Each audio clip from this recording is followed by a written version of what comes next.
Hello, and welcome to another week of the Abuse Cartoons live stream. Get this out of frame. Oh, looks like my shirt's keying out a little bit. Well, we'll just have to deal with that sparkly effect. But yeah, back again for another week. Hey, Chris. Hey, Joe. How's it going? Some more cartoons and all that good stuff. Yeah, so I got a little bit of nonsense from the convenience store as well. So I hope the sound is a little bit better. I think I was a little low last week. The mic placement was a little strange, so I was kind of turned away from it. So hopefully this is a little bit better. I just noticed it was quiet, and plus now there's some air on because it's pretty warm today. So, oh, that is going to be annoying, isn't it? The shirt thing. Can I correct that live? I don't know. Yeah, I guess this is a kind of a green-based gray, like dark gray or blackish. Very strange color. I'm keying out a little. Yeah, I didn't see that before. Let's see. Yeah, it doesn't. That's so strange. I don't see it. Well, here, let's see if this does. There we go. A little bit better. Doing it live. There we go. That's not quite so visually annoying. I know that if that just kept going on, it would make it hard to watch. Hopefully no one watches that closely. All right. So yeah, I hope everyone is doing well. My chat is acting a little strange. The Restream's combined chat isn't working, so I'll just kind of click between the various platforms and hopefully I can see what's going on. But my apologies if I miss something. It's very it's very weird. They weren't even displaying the preview, so something may be going on with that site, their platform. Every week it's something. There's constantly some new thing not being connected. Oh, I ordered in an attempt to figure out why we've been freezing on our Friday, the tabletop weekly live stream.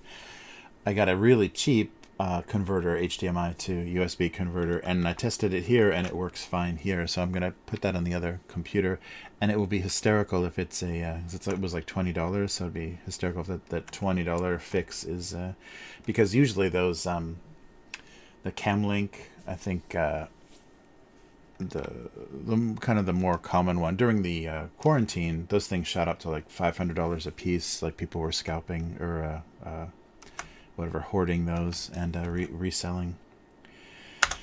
So those went up to crazy prices because people just bought them up, because anybody that wanted to stream from home, that was one of the go-to options. But those things are like $120, $150 compared.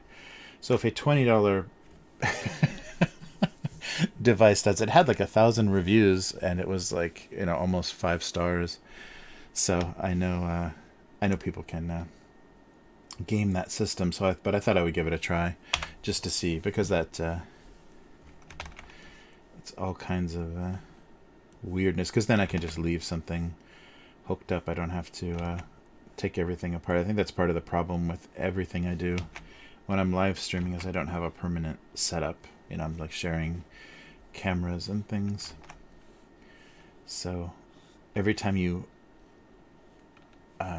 remove something from a Windows machine, there's a possibility when it reconnects that the driver doesn't load in the same way and all that good stuff. So try to minimize that. But we'll see. So you may notice some qualities. Yes, only the best. The cheap Chinese knockoff. Yeah, but I'm curious though if it is actually that complicated of a device, and because it just shows up as a USB device, it doesn't even have like an identifier as far as the driver identity or anything. So we'll see. Yeah, it's on the other channel. Yeah, so I'm just talking about the world of live streaming. Yeah, I haven't frozen here because I'm just using a simple webcam and then just the desktop stuff on OBS. So nothing very complicated. Yeah, I don't know why. That decides to be a pain in the ass. So look forward to fun and adventure with the live stream this week on Upturned Table, which is not where you are now.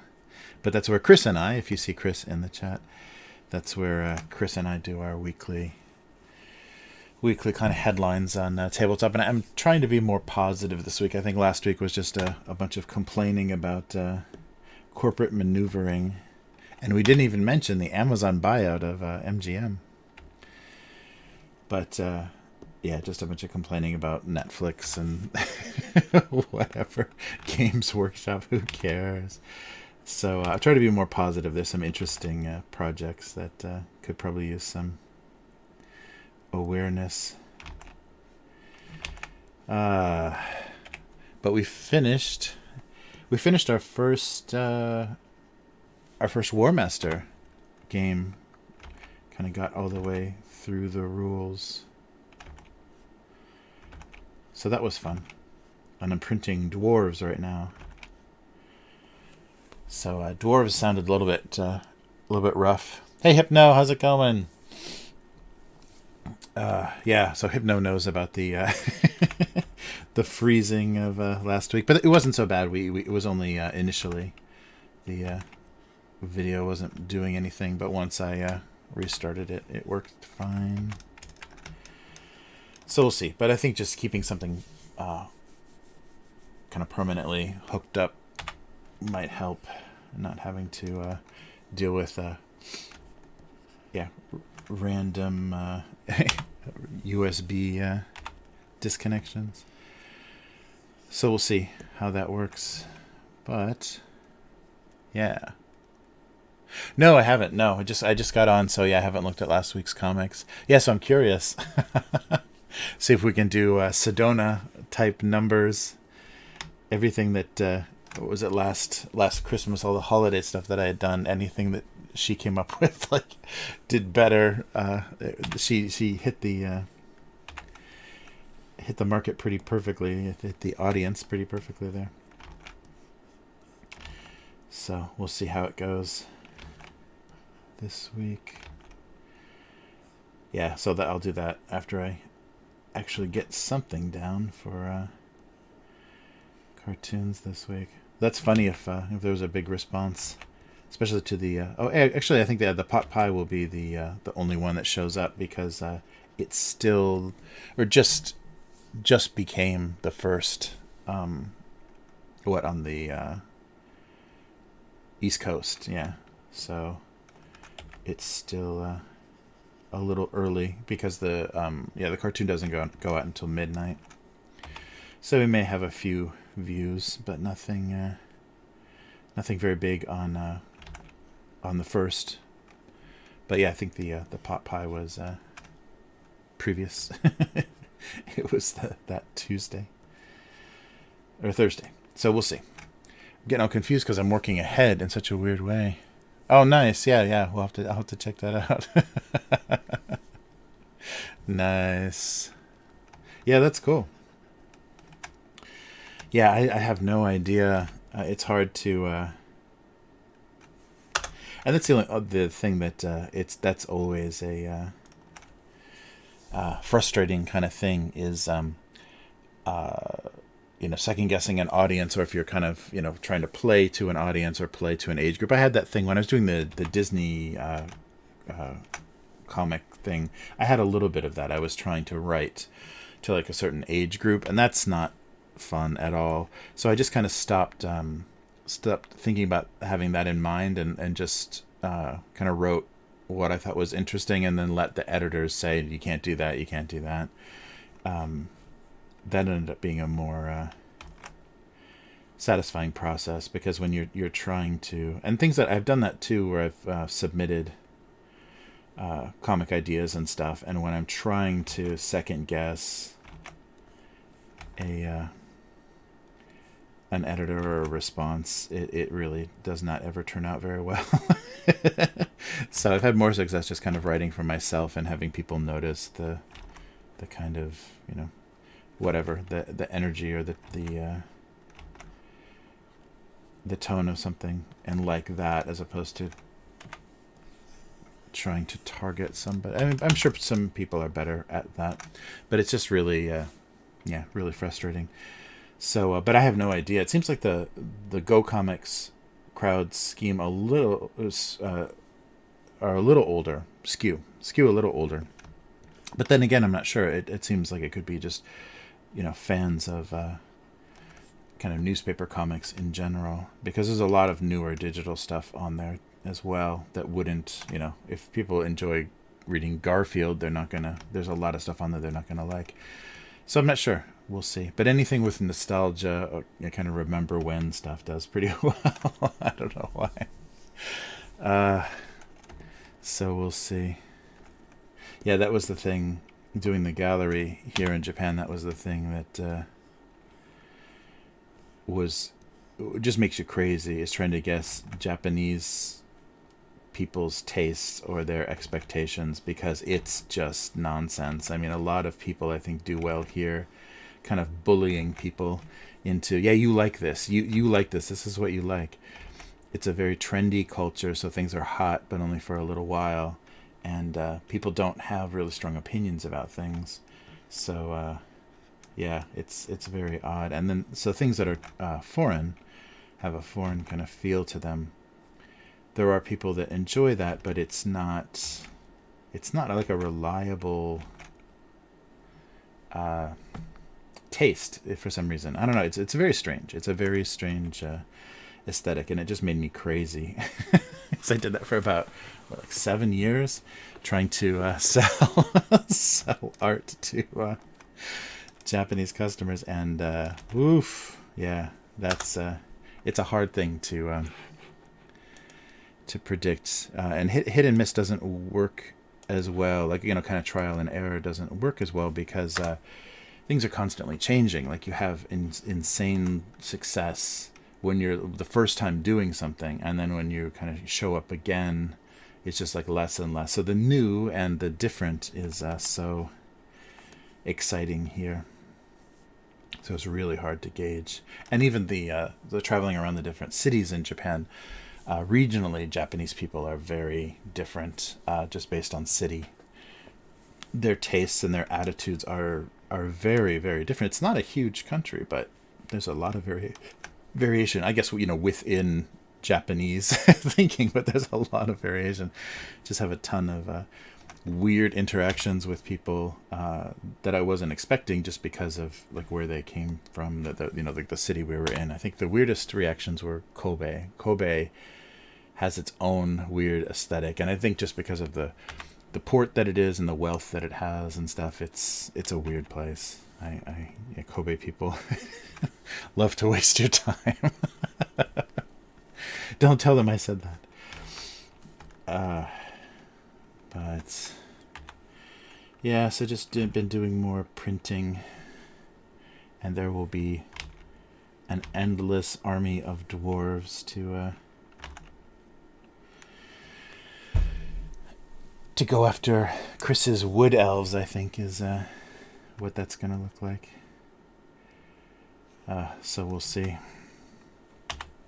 Yeah, but I've been reading a couple of people's opinions about that game from about War Master from different forums and things, and they make a lot of really interesting points that I think the larger kind of tabletop war games, some of the problems that they fall into, and it may be that they don't kind of fall into them, they just choose it because of the competitive. They're trying to make them competitive games and things, so the rule sets and things. But the thinking is very different, and a lot of people, I read that comment again and again, that War Master is the best rule set, or at least the best game that Games Workshop ever put out, like amongst all of their boxed games and their different iterations of their rule sets. I don't know if Chris would agree. Oh, the most liked comics on Go Comics? I'm not sure. The numbers that were getting the biggest likes were last December. The ones that Sedona would write, so I would come up with some kind of, holiday-related thing, like a food-related thing or whatever. And when Sedona was on the stream, she would just kind of throw out some ideas. And some of them I almost took from her word for word, and they did huge. they got a huge response, and it may have been like the time of year, and we were going into another holiday season out of quarantine and stuff, so people might have been a little more susceptible to certain kind of feelings and that. But she did really well. It was crazy. That's always, I still remember that in even in art school, that the first year students, you'd been banging your head against the wall for 3 years working on projects, and then the first year students would come in with all their kind of fresh ideas and their new way to think about things, and they were they seem to, yeah, just be doing a lot better work, or just, I don't know. And I guess without the, I think I've talked about that before, like going at something not knowing what you're doing wrong or what the challenges are, you can get more interesting results in kind of creative projects a lot of the time. So that becomes very frustrating for people that have been working on things. You have a your approach will be very novel, and that's one thing that you gotta always fight with creative work, is getting outside your own head and your own like limitation. And that's what I like about this live stream. I think it serves that purpose really well. How the chat reacts to things can't is just always kind of keeps me off guard and doesn't let me just kind of, because I think there's certain phases of the cartoon that it's just kind of very same. I'm just repeating, almost like replacing words in a template or whatever, that there's not a lot of new thinking, and the chat always kind of keeps me off guard and stuff.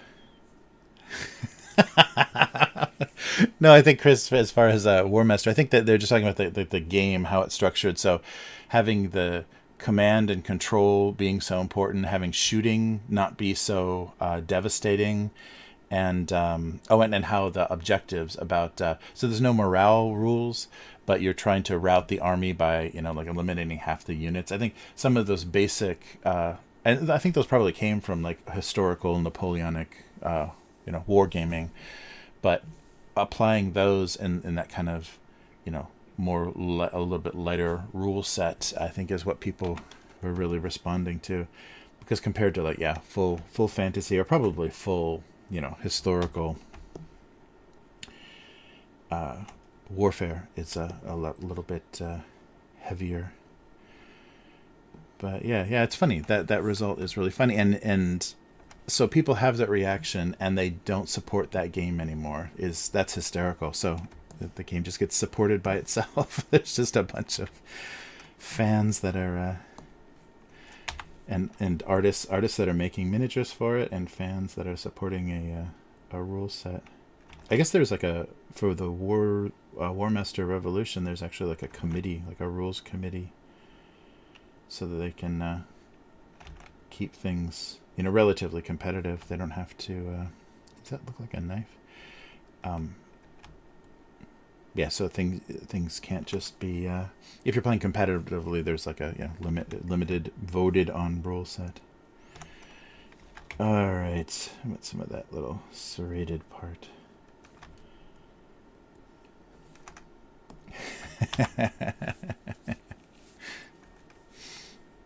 Yeah, I think this is just and especially because once they iterate, and I think all Games Workshop is very guilty of it, but I think a lot of companies fall into that same track.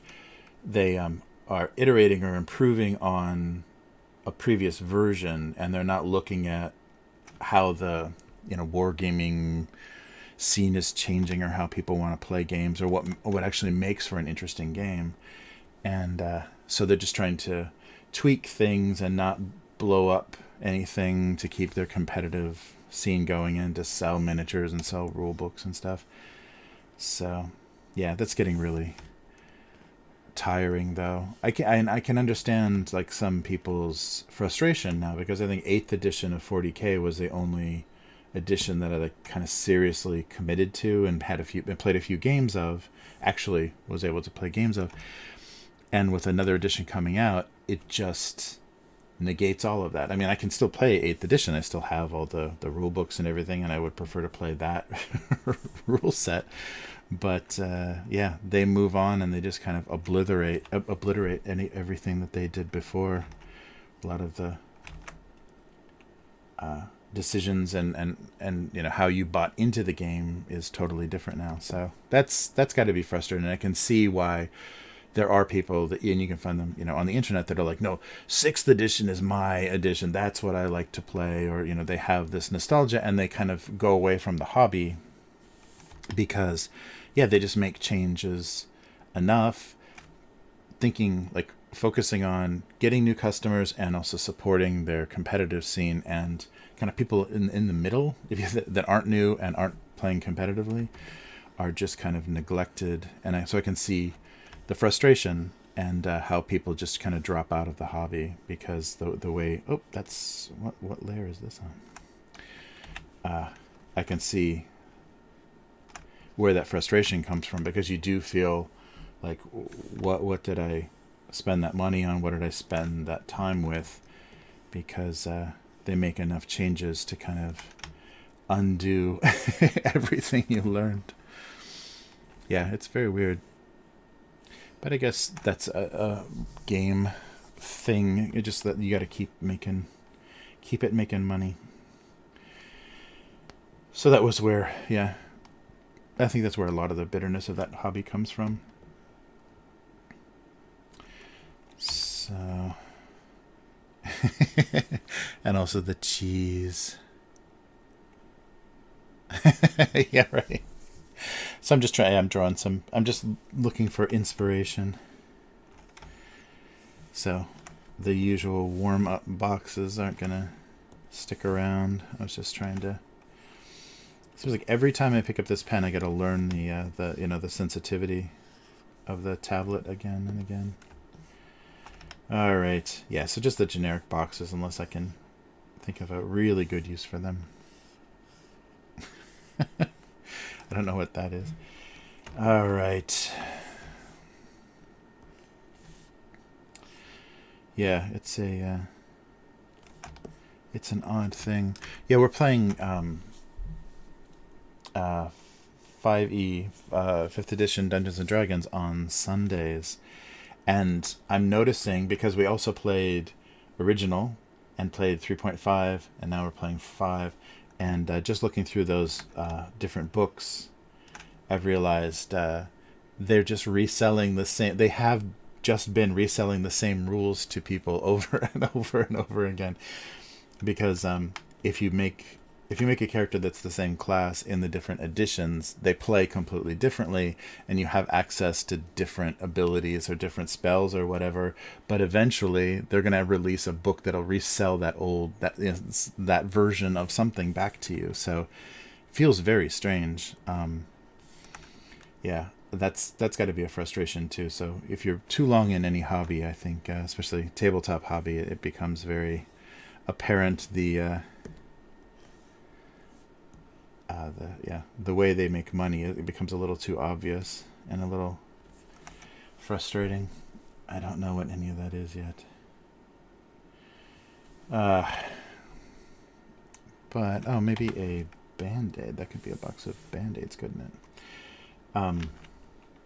But I thought that's pretty funny, and that's kind of what all the games that have different editions are doing. They're not really particularly refining things, and they try to keep a bunch of things that people liked. I shouldn't go too crazy with this because it'll compete with the eyes. But the things that people liked, so it's very bizarre. I think they should not release new editions of games.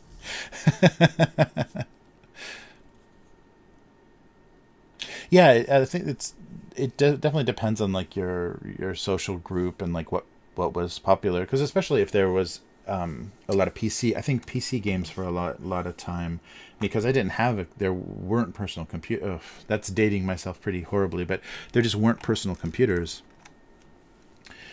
when I was there were, but they it was all text based or kind of very, very simple graphics for anything you would run on a computer, and you would load them on floppy disks or even cassette tapes. That's right, like the Commodore 64. I think you could load data using audio tape, like recorded on cassette tapes.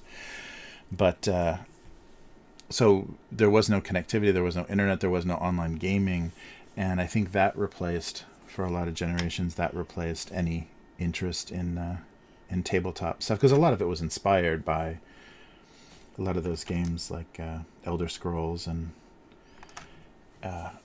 stuff that was popular, like fantasy based, and World of Warcraft and stuff. It was all inspired by whoops, by tabletop. And so what's the use? I mean, if you can play semi-socially with online, with a group of people online and have that same experience and have the computer do all the bookkeeping, then yeah, that it becomes a little just obsolete, doing that stuff. And so, but I think maybe the reaction to that and why board games and tabletop stuff kind of made a resurgence is that lack, that missing that social interaction, and not just only hearing people on your headphones or in the chat of an MMO or whatever. So I think that's what made things more popular. And then we went into lockdown and all that went away, and people had to go back to using video conferencing basically to be social. Yeah. It's very strange. I don't know what this stuff is going to look like on the other side. I was watching, there's a guy, I can't think of the name of the channel, but there's a guy that does solo gaming. I'm not sure if he's like a professional voice actor or like a radio guy or something. He's got not the crazy professional voice, not like one of those like voices that doesn't match his face kind of thing that some radio people have, but he speaks well and can do some kind of improv acting on camera. And he was doing this solo play. I'm not sure what the most recent season was. I think he did Ironsworn, but he did a solo play thing, and the whatever season it was over, and he was showing his camera setup. Jeez, it was like tens of thousands of dollars of what was set up. So I don't know how he's being funded or whatever, because it's not a huge channel. But I don't know. Must have one hell of a Patreon or something. But yeah, just did it behind the scenes before they tore down how things were set up for this season. And he had like almost like half a dozen digital SLR cameras, and one was on a gimbal, or not a gimbal, that's for motion, on one of those like dollies, those track dollies and stuff. And then there were all over the table were GoPros. So like a GoPro is like $500, and a decent DSLR is like about $2,000, probably $5,000 if you get it, So, and just that dolly setup was probably a couple thousand. So I was like, what, how much money does it take to record a solo play of a desktop, of a tabletop game? And plus there's miniatures and terrain, and it's insane. But showing that setup is like, that's crazy. Like we've done a lot with a very, very little on the Upturned table. Oh, no, no, it was like something and something, or no, it was, I can't remember. Yeah, I can't remember the guy's name. He's got a beard, no glasses, and just kind of sits at the table by himself with like, a miniature setup, and acts out the results of the gameplay, and does it in an interestingly enough way. I think that his energy is a little bit too much for me. I can't like watch somebody like so dramatically responding to die rolls or whatever. That's a little bit weird. It's kind of like trailer reactions. I never watched people reacting to movie trailers, because it's all so over the top. But it's like something and something. Shoot, like me, myself, and I can't remember. I'll look it up. But yeah, I just thought it was funny that like how invested, or how like technically how deep people go into something. You could do that exact same thing that he's doing with a lot less technically, and so yeah, I'm just surprised by that. No, I can't.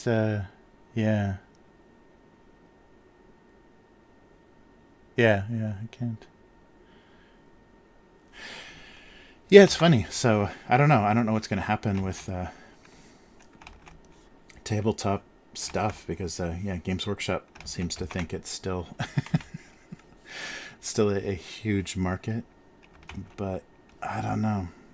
Yeah, I'm really getting in that, and it might be just like an age thing, but I'm really getting to the point where I don't feel good about like supporting any brand, like any big brand, and it feels like I want to just be involved with or support, people more directly making games or coming up with, or kind of making their version or resurrecting, like the War Master thing, like resurrecting something that was fun in the past. There's a couple of things we'll talk about this week that are that, and it's funny because there are so many kind of amateur game designers or people with some good ideas, or at least the desire to play something that's dead, like in the market is dead.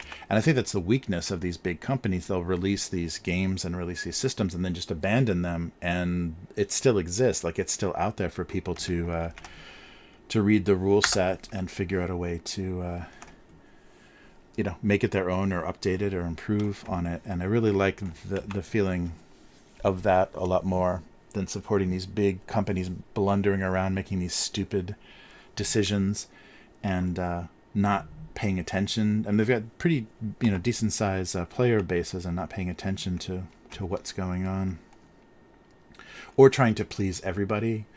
So I think that's the nice thing about like one person's vision is it doesn't have that kind of diluted crowd. I'm trying. I've already done exactly this cartoon before. Let's try something else. But yes, I don't know. I don't know what it is, but it's just like I have much more interest in doing something myself or supporting people that are doing something themselves, as opposed to like joining into these like big popular hobbies, because it's really empty and really it's not very rewarding. Or you're just on this weird treadmill. It's like, oh, what's the newest adventure? What's the newest book? What's the newest thing I can equip my paladin with, according to whatever. Yeah, it feels very strange. So we'll see. I'll complain about that. I'm not going to complain. I will address that issue this week on the weekly. But I will bring both both adapters to make sure we at least have one that will stream the show. Yeah, but I can just feel people's dissatisfaction with stuff, and the big companies are really going to blow it. They have the resources, like they can throw bodies and money out producing, like the production quality and everything. They can outproduce smaller studios or individuals, but yeah, if they're just making these tone deaf, weird games, then it doesn't matter. I don't know. It's just a weird recent thing.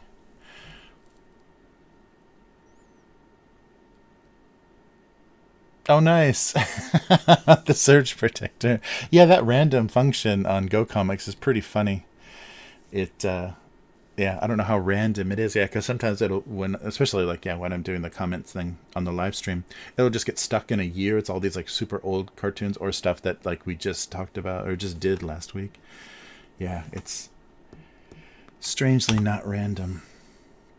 Yeah, but I wonder if other people are feeling that in other different situations. It just feels like a waste of money and a waste of your time to participate in certain things. I think movies are feeling like that. Like movies and television are feeling like that. There's just a lot of stuff that is feeling very, and like I said, it's probably just age, like feeling not connected to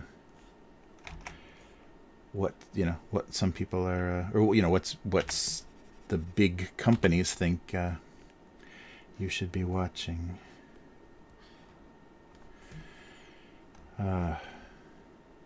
So here in I think it was a couple of weeks ago, but the manga artist of Berserk died. Not very old too. I think he was only in his 50s, and I think it was cancer.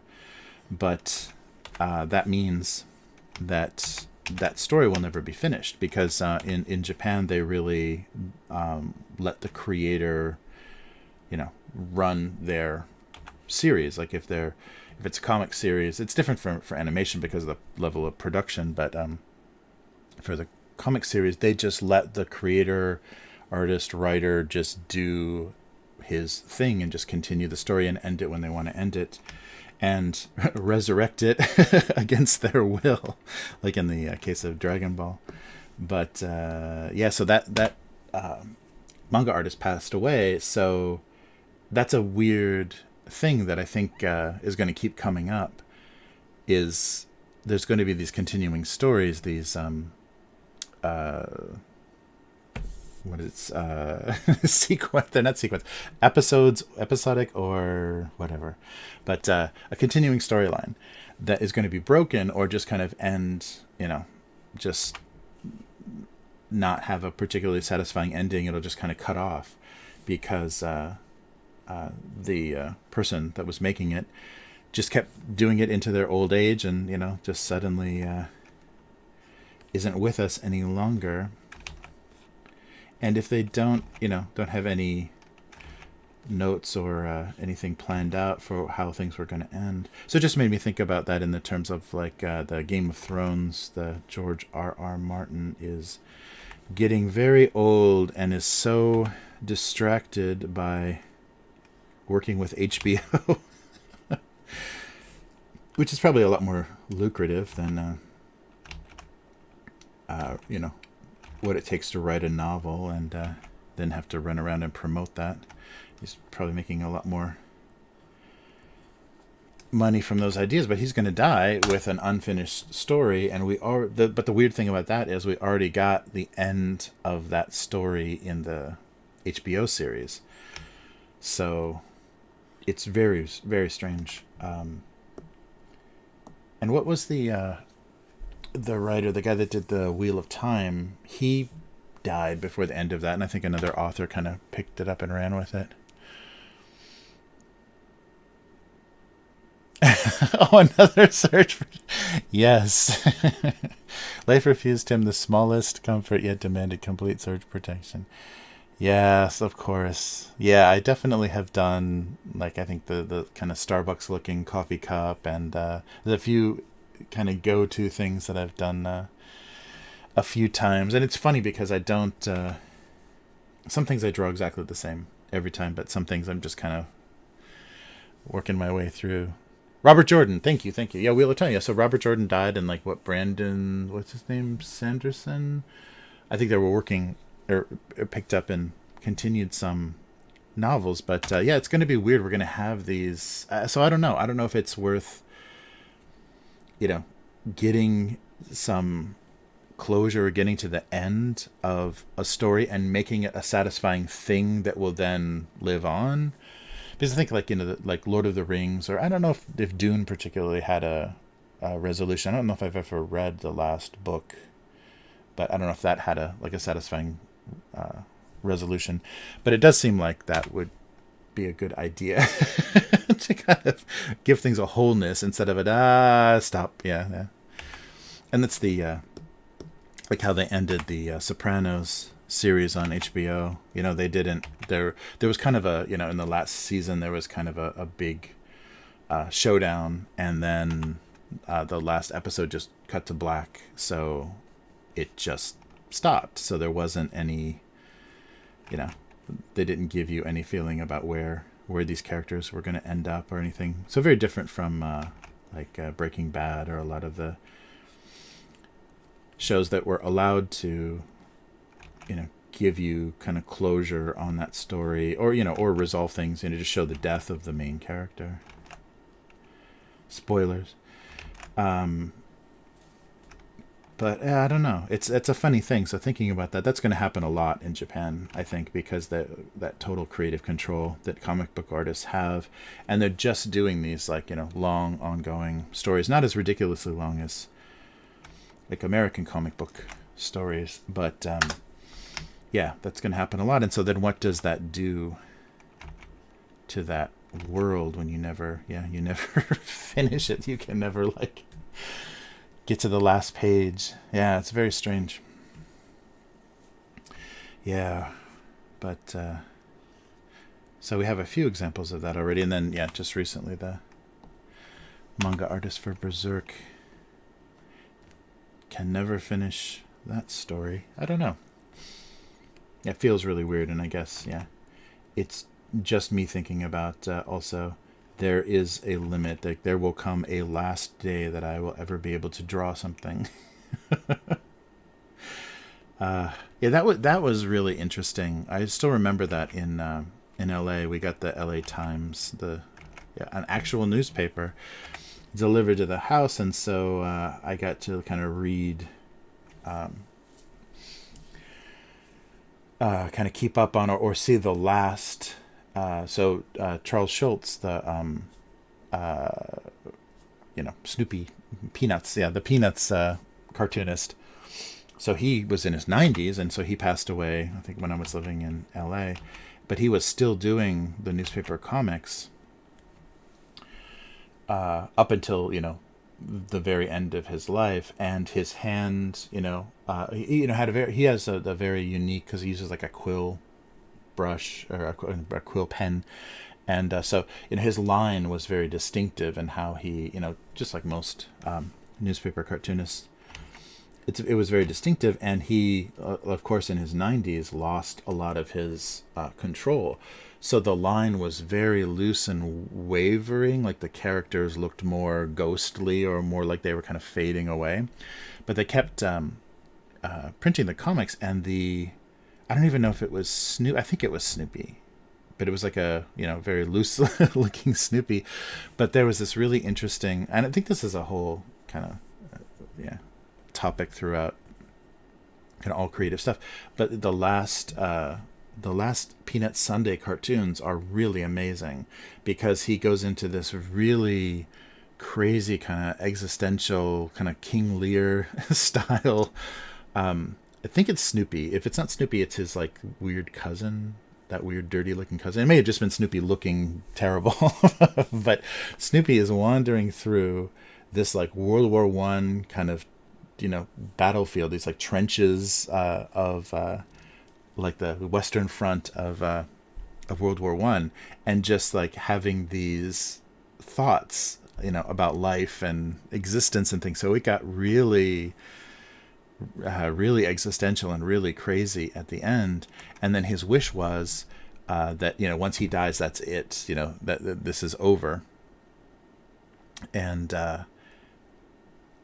of course, that wasn't, his family didn't honor that. The syndicator kind of worked with his family. So there are people that are now still drawing Snoopy, and I don't think the cartoon has continued. They're just kind of doing reruns. They're just like reprinting the newspaper comics, but they are continuing to license and do Peanuts stuff, especially Snoopy stuff. It's huge here in Japan. But those last cartoons were really interesting, and are really like, I think those definitely need to be collected and kind of like, looked at, because those were the things that suddenly became important to him at the end of his life. And Peanuts has always been a little like, kids, asking why about life and existence, and having weird depression and feeling left out, or so it's always had a little bit of that quality of that weird questioning quality.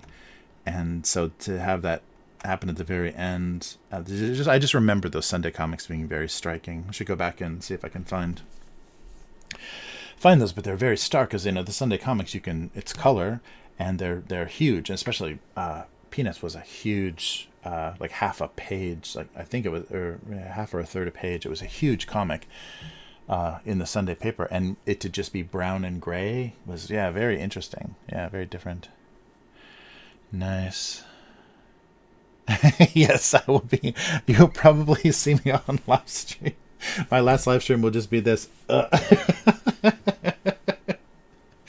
just slump over, and Hypnobi will tell me, "You forgot to end the stream." And I'll just be face down on my tablet, and the stream will just continue on and on and on. Oh, man. And then you'll watch my family find the body and the paramedics come, and yeah, that'll be a good live stream. It'll be worth sticking around for that. Oh man. Yeah, so stick around. You got a few more decades, but hang in there, and we can we can all enjoy that. Ah, nice.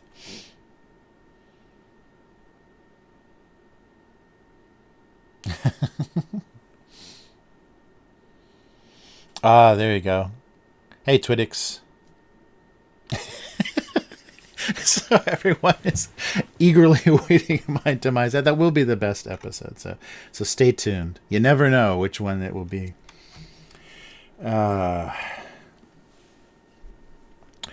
Yeah, I think you're right. Yeah, just playing around. Oh,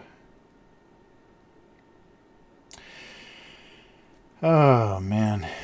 But yeah, it's a crazy thing. And there's been a few. Yeah, there's been a few artists. I think the one cartoonist for Crayon Shinchan, who I think is just called Shinchan in the U.S. I think it was on Cartoon Network for a while. But they were doing, that was a pretty common summer movie here. They would do a big summer movie. They do a big kind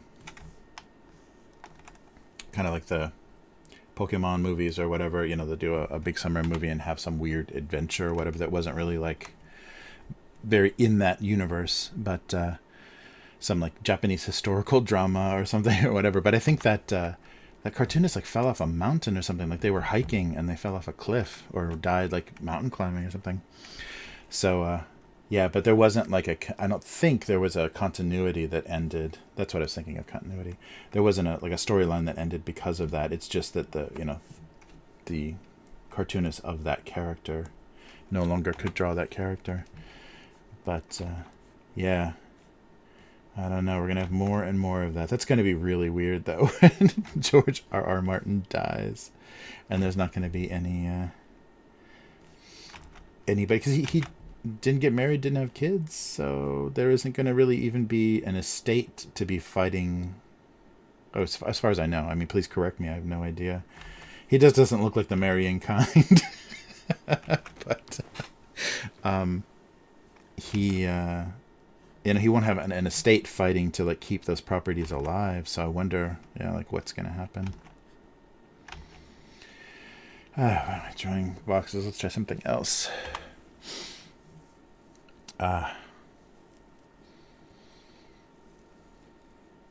Oh, that's a good idea, Hypno. Yeah. Yeah, something that like the exact same thing, one that's worn out and then one that's replacing it. Yeah. Inspiration. Yeah, that's a good idea. What would be a good, and something you could kind of visually depict so it's very understandable.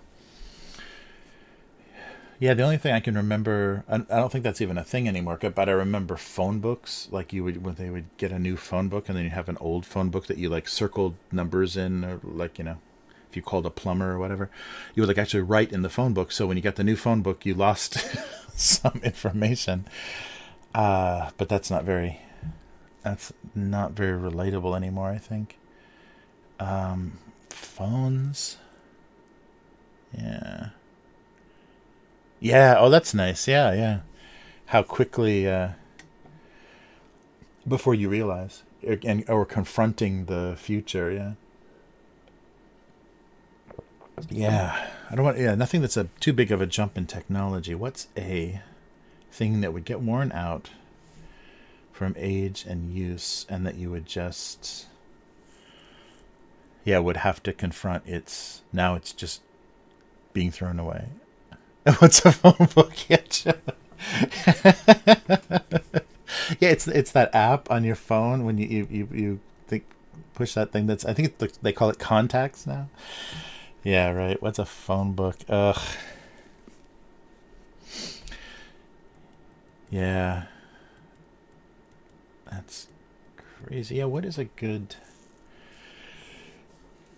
Oh, something that would be a good contrast. Not bread. Um, yeah, so I've done like some expiration jokes, but I think, yeah, something that has some utility or usefulness that can get worn out.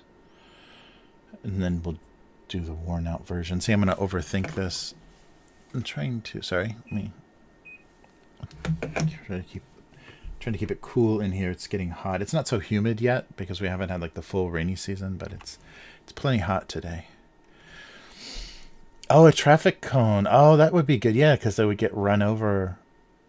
Yeah, get run over a bunch, and so one would have, yeah, one would be all crushed and scuffed up. Yeah, I've done a few. I've done a couple of traffic cone cartoons. Let's see. But they use those things forever. Joe still isn't sure about anything outside of a smartphone. Yeah, right. Yeah, phone booths. There are still phone booths here, like full, like go in, close the door phone booths in Japan, and they have the those green. What's the technology? What was the step before kind of cable internet, like cable DSL internet, that ISDN, yeah, yeah. They still have ISDN phones here. So like a data, I guess it's, like a little bit better sounding like data line phone. These green ISDN line payphones here in Japan still. That was like the last technology of the public phone. But they still have, you can still find the occasional, like, I've never seen anyone using one. And phone cards. They had phone cards are really common for that, because I guess the calls were kind of expensive, but a phone card made it very cheap.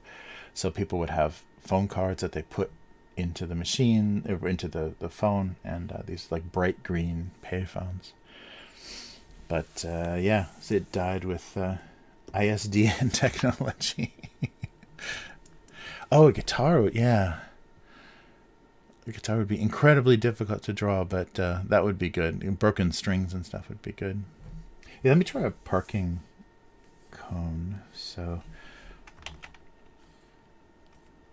yeah, because that would be fun to do, like a bright orange. The contrast, like visually, I think like a bright orange new traffic cone.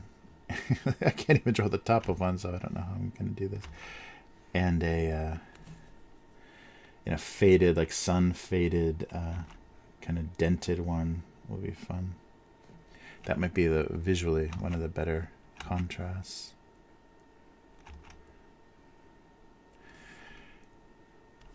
I don't know about the proportions. I may have to fix that a little bit.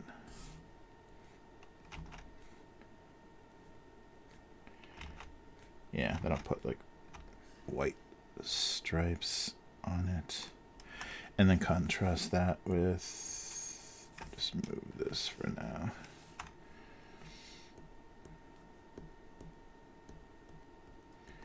Contrast that with a kind of, I can't be too pathetic, but yeah, a little kinked up, not so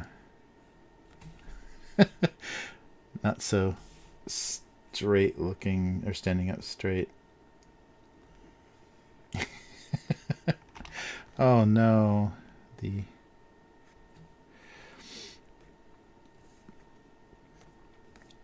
end of the parking cone lifespan. Yeah, if I can get them to be about the same size, that might work. Yeah, the contrast might be good. It seems like it's a little too pointy though, isn't it? Let's see if I can broaden it out a little bit. Yeah, maybe that's a little better.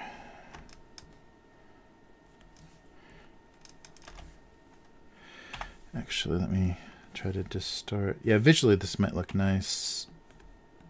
The two kind of colors of orange and stuff might be fun.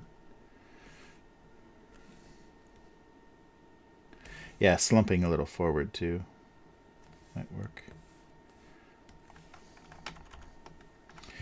Sure.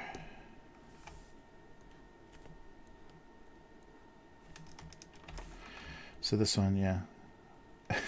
A little taller. I'll have to do some like tire tracks or something on this.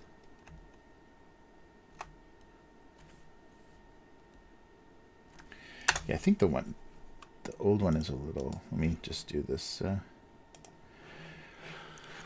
little cheat for the line width, so I think that'll even it out a little bit.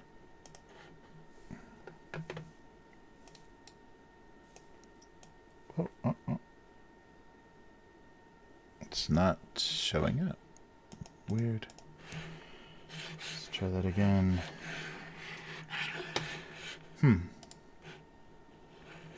So blending, and it should preview that. Yeah, there we go. Okay. Oh, maybe, yeah, just the resolution is higher.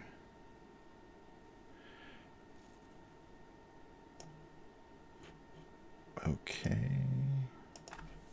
Oh, it's inside. That's why. There we are. So just, yeah, cheat the width a little bit. Oh, that's not much at all, is it?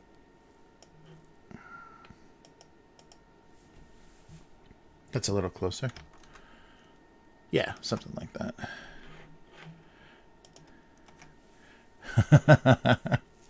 Hey, Sedona, how's it going?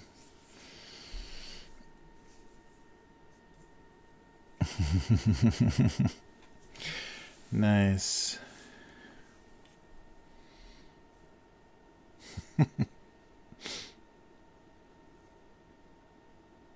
Oh, yeah, what is going on? Yeah, I think it's the yeah, thanks Hypno for noticing that. Yeah, I think it's Restream. The chat is just not doing anything because I'm using their chat, and I might have to, yeah, reconnect it or something. Yeah, you're right though. Yeah, the chat's just totally dead. Sorry about that. It's a problem with Restream. It wasn't even showing my it wasn't even previewing the stream, the actual video from the live stream before. So, yeah, I don't know what they occasionally they'll have technical problems and they won't really tell you about it until afterwards. So there we go.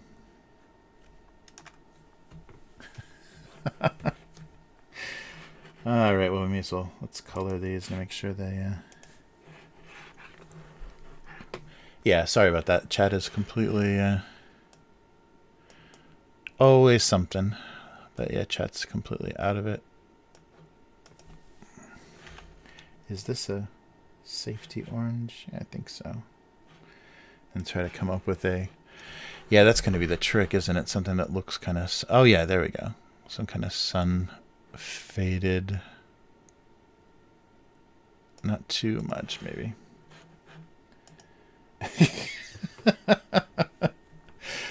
Poor... This is going to be depressing as hell. Poor guy.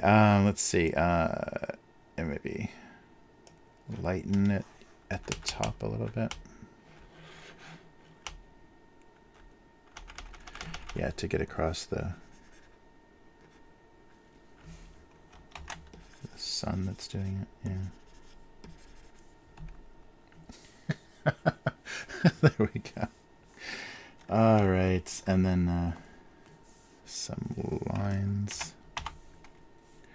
So where are they're at the top here?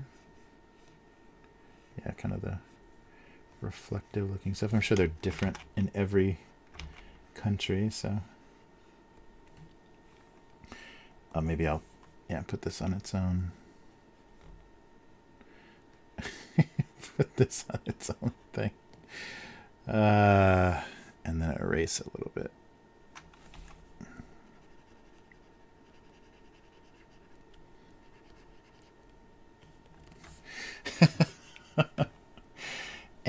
And, oh, and actually, let me take this down a little bit.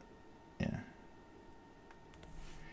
And a tire tread. Let's see. See if I can. Oh, actually, it should. Yeah, it should have some like tread pattern, shouldn't it? So maybe like.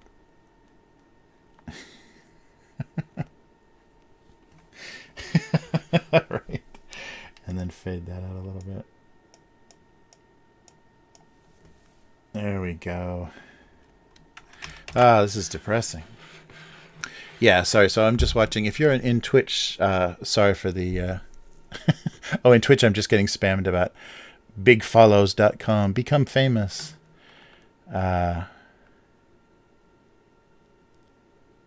Nice. Oh, good, good. That's good. You get your second. Wow. That's that must be nice. I don't know when that's gonna actually be happening here. They seem to be really behind with the kind of vaccination program, but. And we're finding out who the most powerful voting bloc in Japan is, because all the people over 80 are getting vaccinated now. Oh, that's good. I'm glad you're getting feeling better, Sedona. Yeah, my wife just had her first, and we'll be getting her second here. But I'm not sure. I'm not sure what my chances are. It's going to be a while. Those dirty foreigners.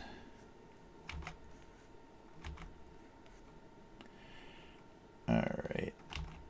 I don't know where I'm going to put eyes on this poor traffic cone. All right.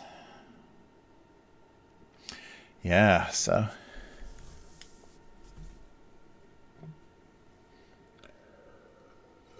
Well, that's crazy. Yeah, almost a week. Oh, that's good. Yeah, that's good, Hypno. Yeah, bring in the reinforcements. Yeah, maybe. Oh, I should fade instead of.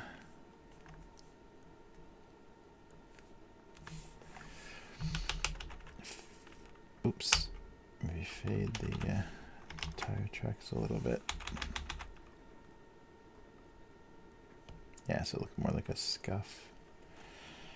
There we go. And maybe even lighter. Yeah. Wow.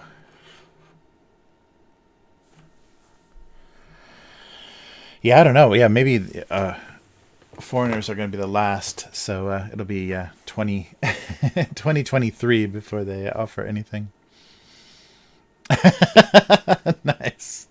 Roadkill raccoon. Nice. Yeah, I like the reinforcements.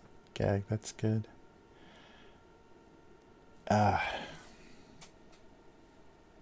nice. Yeah, I don't know what the what is going to happen here. And I guess they I was talking to the one pharmacology professor about that, because I had always guessed that the really slow-moving approval process for prescription drugs in Japan was to protect the domestic market and kind of domestic research and everything. But I guess that's not true. The professor said that they early on had a lot of liability problems and a lot of kind of class action lawsuit kind of things based on drug approvals. Probably the kind of infamous things like just slipped out of my head. Thalidomide for morning sickness and stuff. Those kind of more famous cases, probably from the 50s and 60s, slowed down the approval process and made Japan overly cautious about anything. So that's kind of carried over into the vaccine. They're very wait and see, which in some cases was good because we didn't end up with AstraZeneca or Johnson and Johnson vaccines here.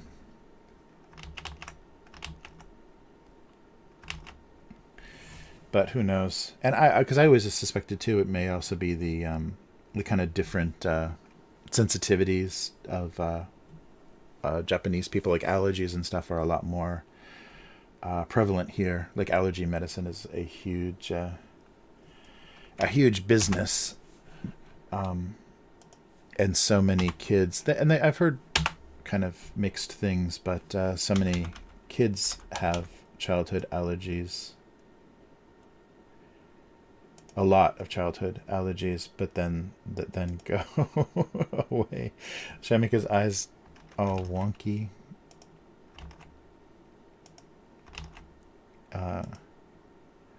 But they blame that a little bit on trying to start feeding kids real food a little too early, because they literally have a 100-day ceremony where they don't start eating the food, but there's a ceremony of offering or sitting the kid in front of this like sumptuous banquet of Japanese food. But I think there's a lot of should they be with the tire track there, they can't easily look at each other. I think that works. Do X's. I should do some kind of like maybe messed up oh wait, I gotta go back to pencil. Some sort of come on, what's going on? There we go. Some kind of maybe just one eye, a little bit of a little swollen eye there. All right.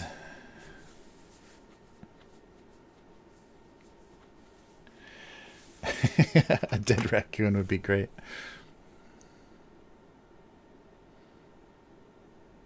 Oh, a bruise is good. Yeah. Oh, that's a good idea. Sedona coming through with the... I can put this on a layer or two.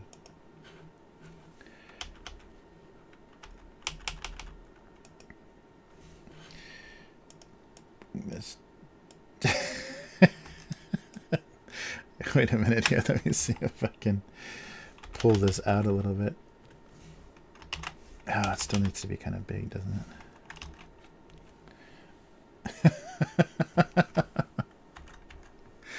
Nice. I think I've got too much going on. Sweat would be good, but I think I've got too much going on already on the surface. It's going to get lost between the crazy paint job and everything. What layer is that? Oh yeah, it can be a little bit more faded, I think. Yeah. Nice. I like the bruise on the eye.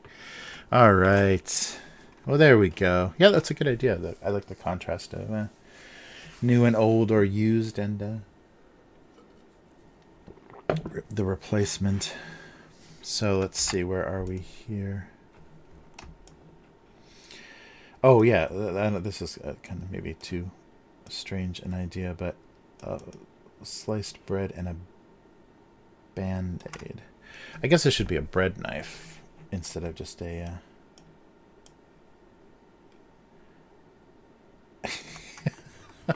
I don't think that's gonna make any sense, and I don't know what this is. The thought of repairing sliced bread with a band-aid I don't think is gonna work very well. Plus I should take the little... Wait, let me duplicate this just in case. Where is that? Here?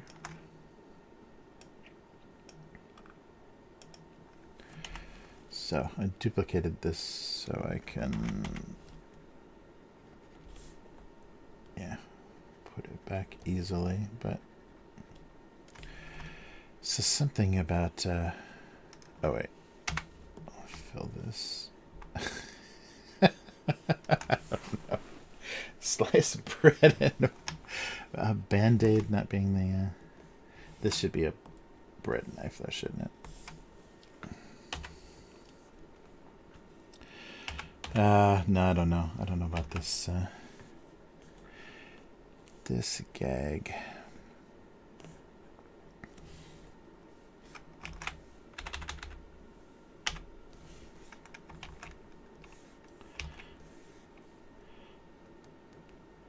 Of the long serrated edge. Alright. It's a little too long, isn't it? Yeah, I gotta figure out. Hopefully it'll just fix itself, but I gotta figure out what happened to the chat on the screen. It's not displaying at all. Oh yeah, finding a band-aid in a sandwich. Ugh. Nice. I gotta get this serration looking readable.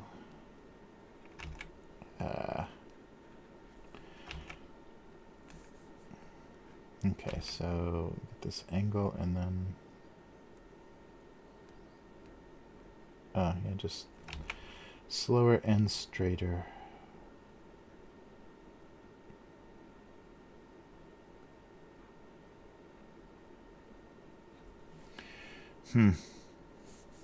That's close. I don't know where it's gonna have eyes though. And I guess there would also be crumbs. Let's see.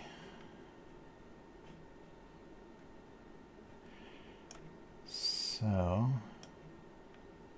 I don't know if yeah, sandwich and or bread and a band-aid is a great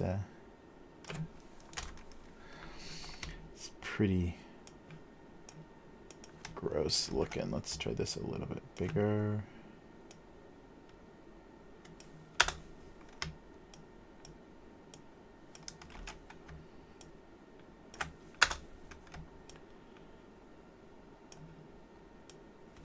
Maybe this too.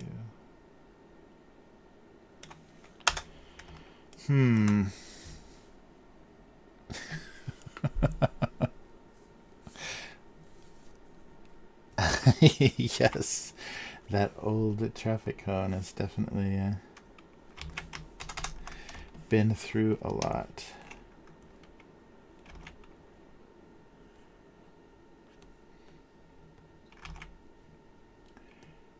The angle right here.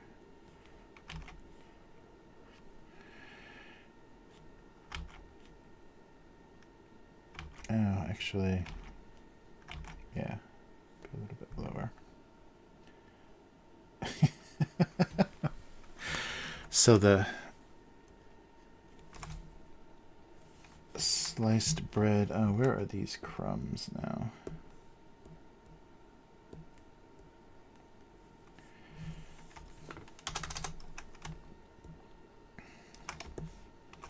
I don't need them everywhere. So yeah, maybe back over here. All right. Actually, though, yeah, if it's the other, I don't know. If band-aids on bread, do we need the knife?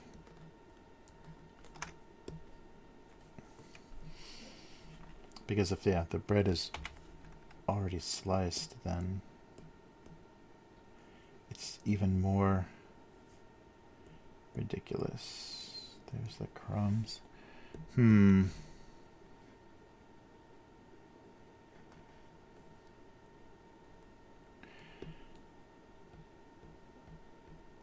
Oh, that's right. It's at the very bottom here.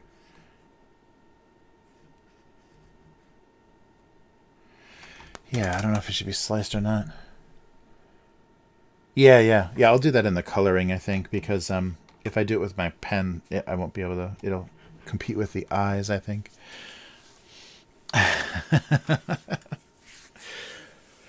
Oh man! All right.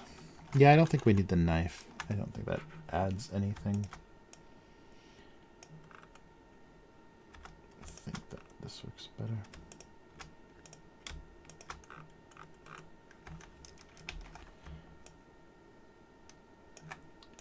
Scale up everything. Yeah, I'm drawing so much bigger. That's funny looking at some of the older cartoons, how tiny they are. Let me put this on the same monitor.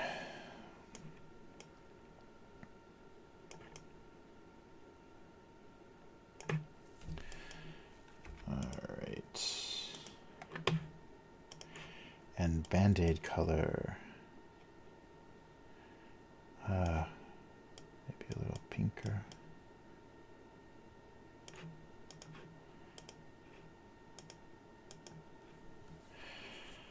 Alright.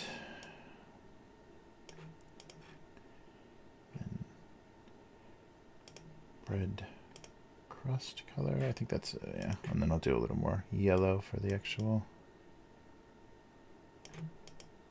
part of the bread here. Let's see how this looks.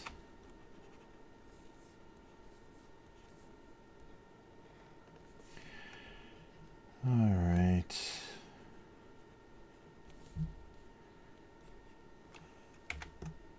Whoops, something else is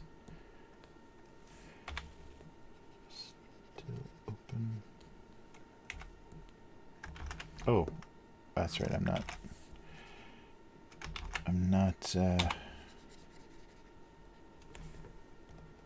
controlling this. Yeah, so if I go over the line, then oops, that's gonna break the fill. There we go. And maybe something on the Band-Aid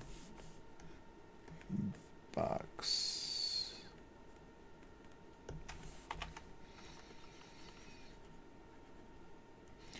New and improved.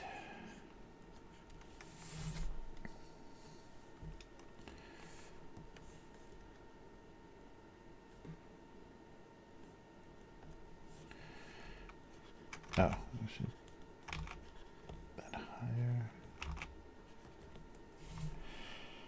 All right, yeah, I think that'll work. And then I'll do the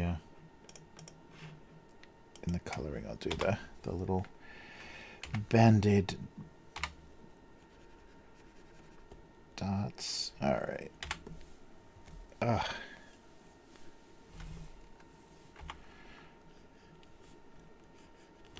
Yeah, I think it'll work better if I do it this way.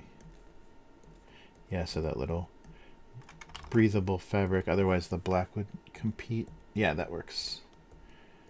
The black will compete too much with the little eyes. Alright.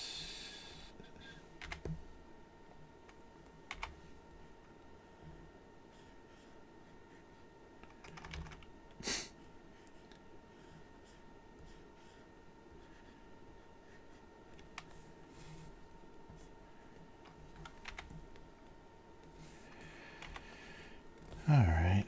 Yeah, I think that works.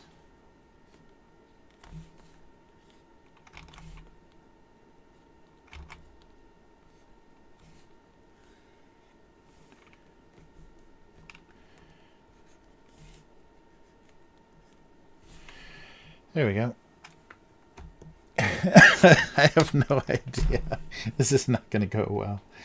I have no idea what to do.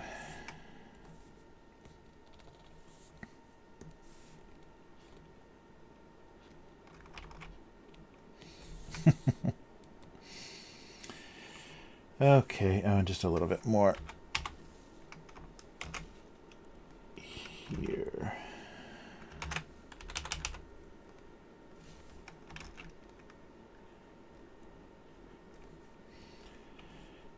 There we go.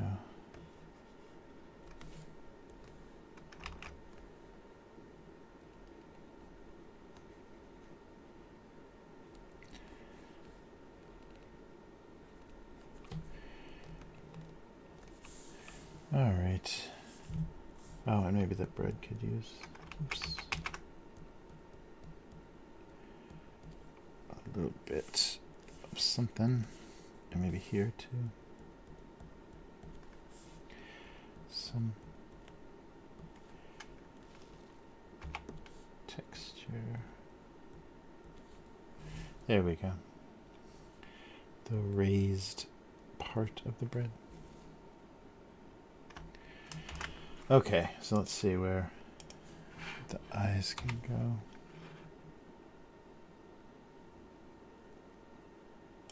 Wow. Is it really that? This is a huge cartoon. Yeah, if it also has eyes. That doesn't make a lot of sense. We'll see. All right.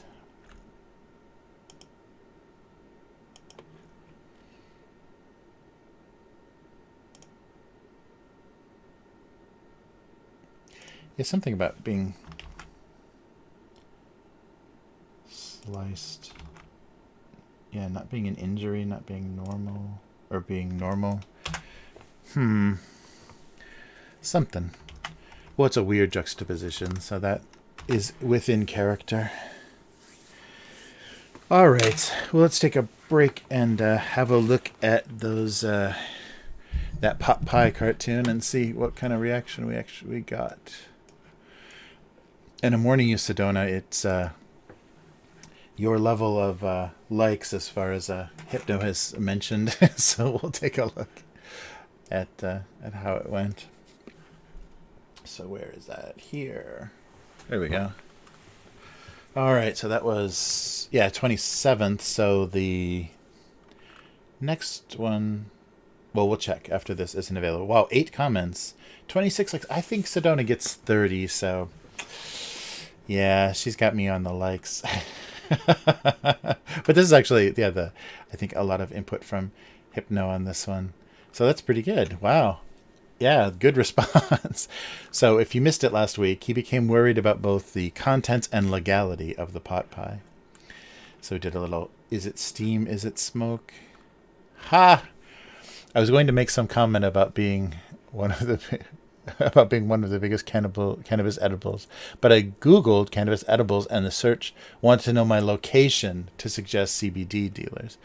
Wow, that's funny.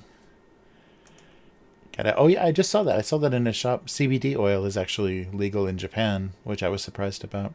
I guess you could say he was a chicken pot pie.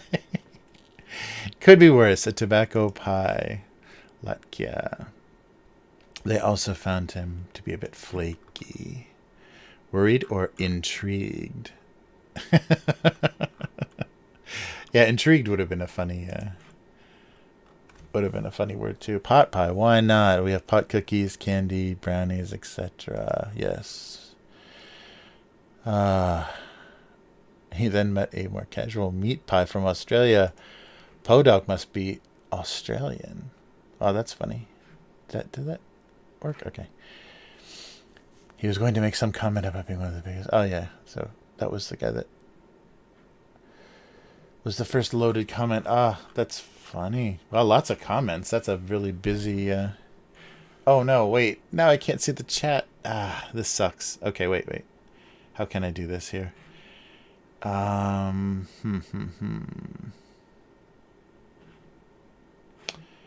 This sucks. So where is... So here. Okay, let me do this. There we go. All right. There we go. Hey K5, how's it going? I just stepped into the comments segment and lost the ability to see the chat. Oh no. The comment didn't show up. Oh, that's weird. Yeah, I wonder if they have a screening process. Yeah, I haven't ever commented. They gave me an account because I have the cartoon on there, but I haven't commented, so I'm not sure. But people are saying, cannabis and a lot of stuff in the comments. I'm not sure if they have a filter or not. Ah, nice. What? It just posted, guard your privacy. That's a weird... too bad. Yeah. No, I don't know what happened. So 8 comments. Oh, wait. Did you reply to... No, it shows all the... So show all will even show replies. Yeah, that's weird. I wonder what happens. Yeah, I'm not so familiar with their comment section, but I can flag everybody's comments. Yeah, that's funny. Yeah, I wonder why it didn't show up. Oh, and it's still not... Let me reload this. It's still not showing... Oh, now it is. Yeah, there we go. Oh, yeah. So see, nothing yet. But this was the other one from last week. So it's for today, actually. But we drew it last week. So it hurt his feelings to have his surge protection called a racket. Protection racket joke. But yeah, that's funny. I wonder why the comment didn't show up, or maybe there's a delay. I wonder, because they're very conservative. The My Comics is it's pretty conservative, so they may have they may do some sort of delay.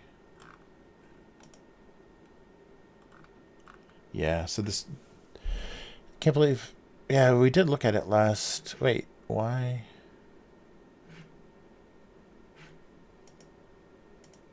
It says 2 comments, but it's only listing 1. Weird. Show all comments. 2. There's only 1. That's weird. Yeah, I don't know. This working ahead, and so it's released on the same day, is very odd. Yeah, I wonder what's going on. Alright, well, a couple of randoms. Oh, wait, there's the chat. The chat is working okay on this page. Or maybe it just started. Yeah, I'll turn it back on, because there it is. In the corner. Oh, a flaming shot. All right. Their only comfort was that the flaming shot would eventually contain less alcohol. Nice. Shot glass. Yeah, the flame works pretty well. It's pretty bright looking. 2007. Male. In this instance, love did not bloom from the sorting error. A sorting error. First 2 years were really light on the comments. Yeah, 2006, 2007. Even the occasional floating bubbles could not distract the dishwashing liquid. Distraction. Yeah, this fake random... There we go, 2016. His all-or-nothing approach to spills was making him quite unpopular in the kitchen. The whole roll... Uh-oh, another 2007. The argument over who deserved... Oh, a typo. Don't look. Deserved more pink lemonade. I'm going to start doing that. I'm going to write things down when I see them in the... see the errors, because I need to... I can re-upload and fix this. So everyone that needs a little editing, I'll make sure I keep track of. So I've occasionally seen that. Yeah, this is pre-spell check, so I wouldn't have caught it. That really sucks though. Argument over who deserved more pink lemonade went on long into the night. The air sickness bag. Oh, another. These are all these depressingly early ones. The air sickness bag was worried he would soon be full of what the in-flight magazine already contained. Regurgitated nonsense. Yeah, but the nice thing though is the first 2 years of this cartoon got a lot of readers and a lot of interaction on my original website, and then a couple of the other websites that reposted it. So it's funny that here, yeah, there's nobody saw them, but they did see them in other random places. Come on. Oh, there we go. Socks. This new generation of socks seem to have no concept of proper matching. That's because they didn't care what others thought. I like liking 6-year-old comments. Alright. And, this was definitely done on stream. There's not enough aloe in the in the world for him to survive the demanding life of lip care. Alright. Yeah, that must have come out at an odd time. Yeah, weird. Oh, so that must be why the chat reminder thing popped up. Is because now suddenly, suddenly it's seen it.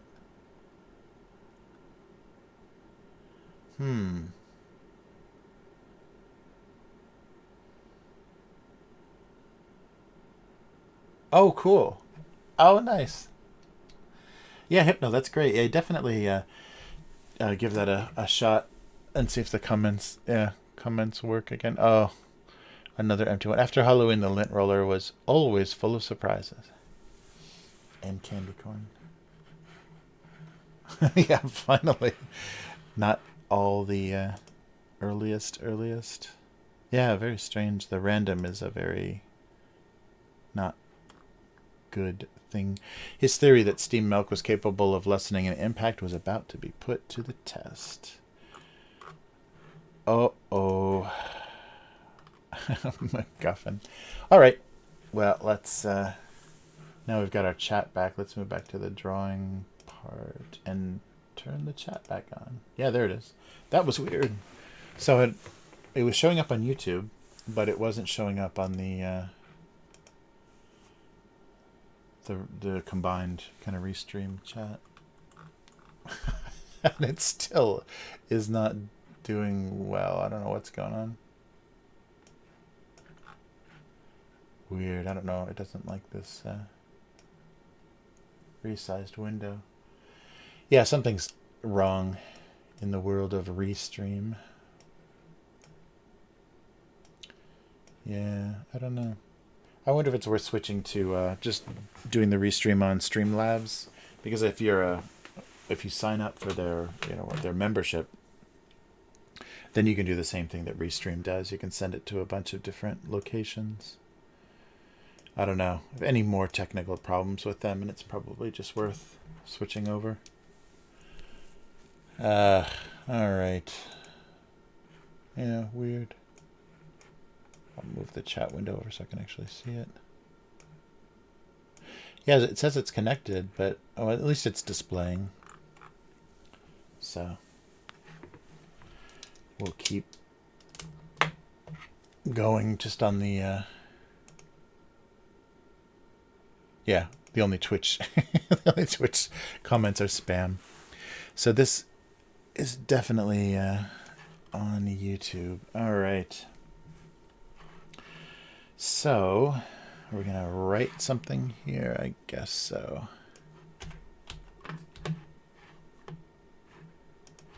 See how this works. Oh, yeah, I wonder if I still have the old digital files for 2007. Oof. I think so. I'll have to go see. All right. So the sliced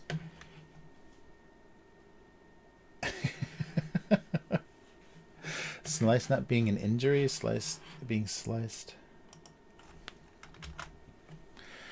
Hard to explain.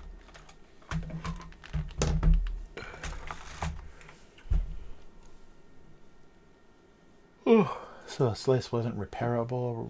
What was? Oh, I need to see the chat. I need to see the giant preview window. There we go. Oh, less than whole is good. Yeah. Amputation. The sliced, yeah, the bread slice was not. Yeah,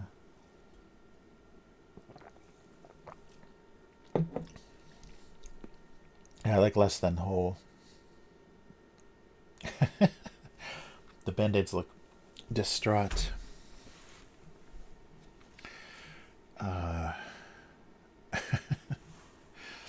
explaining how it was normal, not an injury. Not as bad as it looked.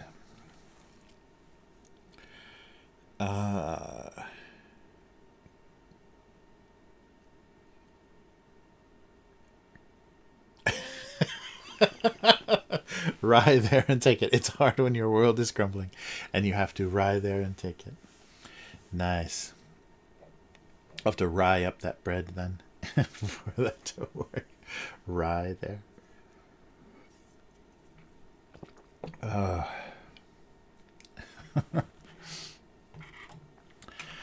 So, yeah, the sliced bread was not an injury. The slice of bread was not a recoverable injury. Right there and take it. Let's see.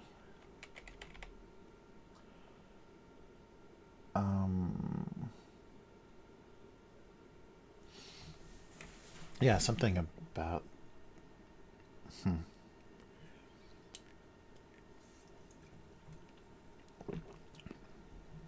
the misunderstanding, or just maybe their desire to be whole again. Yeah, so either a slice of bread not being a bad thing, or the idea of wanting to be whole again. About something like nothing. This just sounds a little funny. Nothing they did could repair the loaf. I like repair the loaf. Nothing they tried.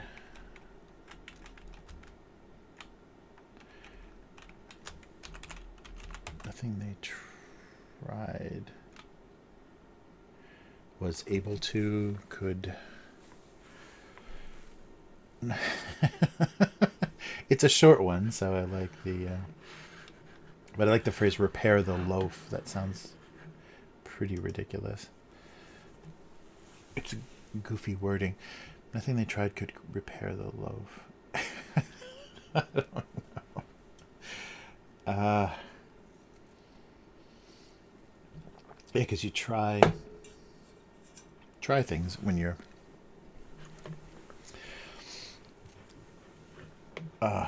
giving medical care. Nothing they tried could repair the loaf.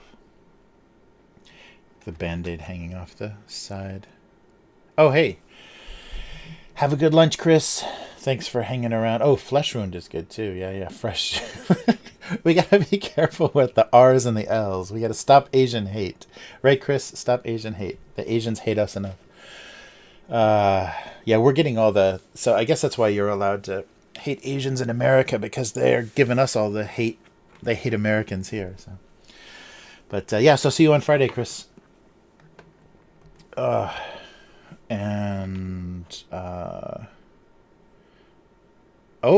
that's K5. That's awesome. Born whole, the world leaves you in pieces. That's really good. Yeah.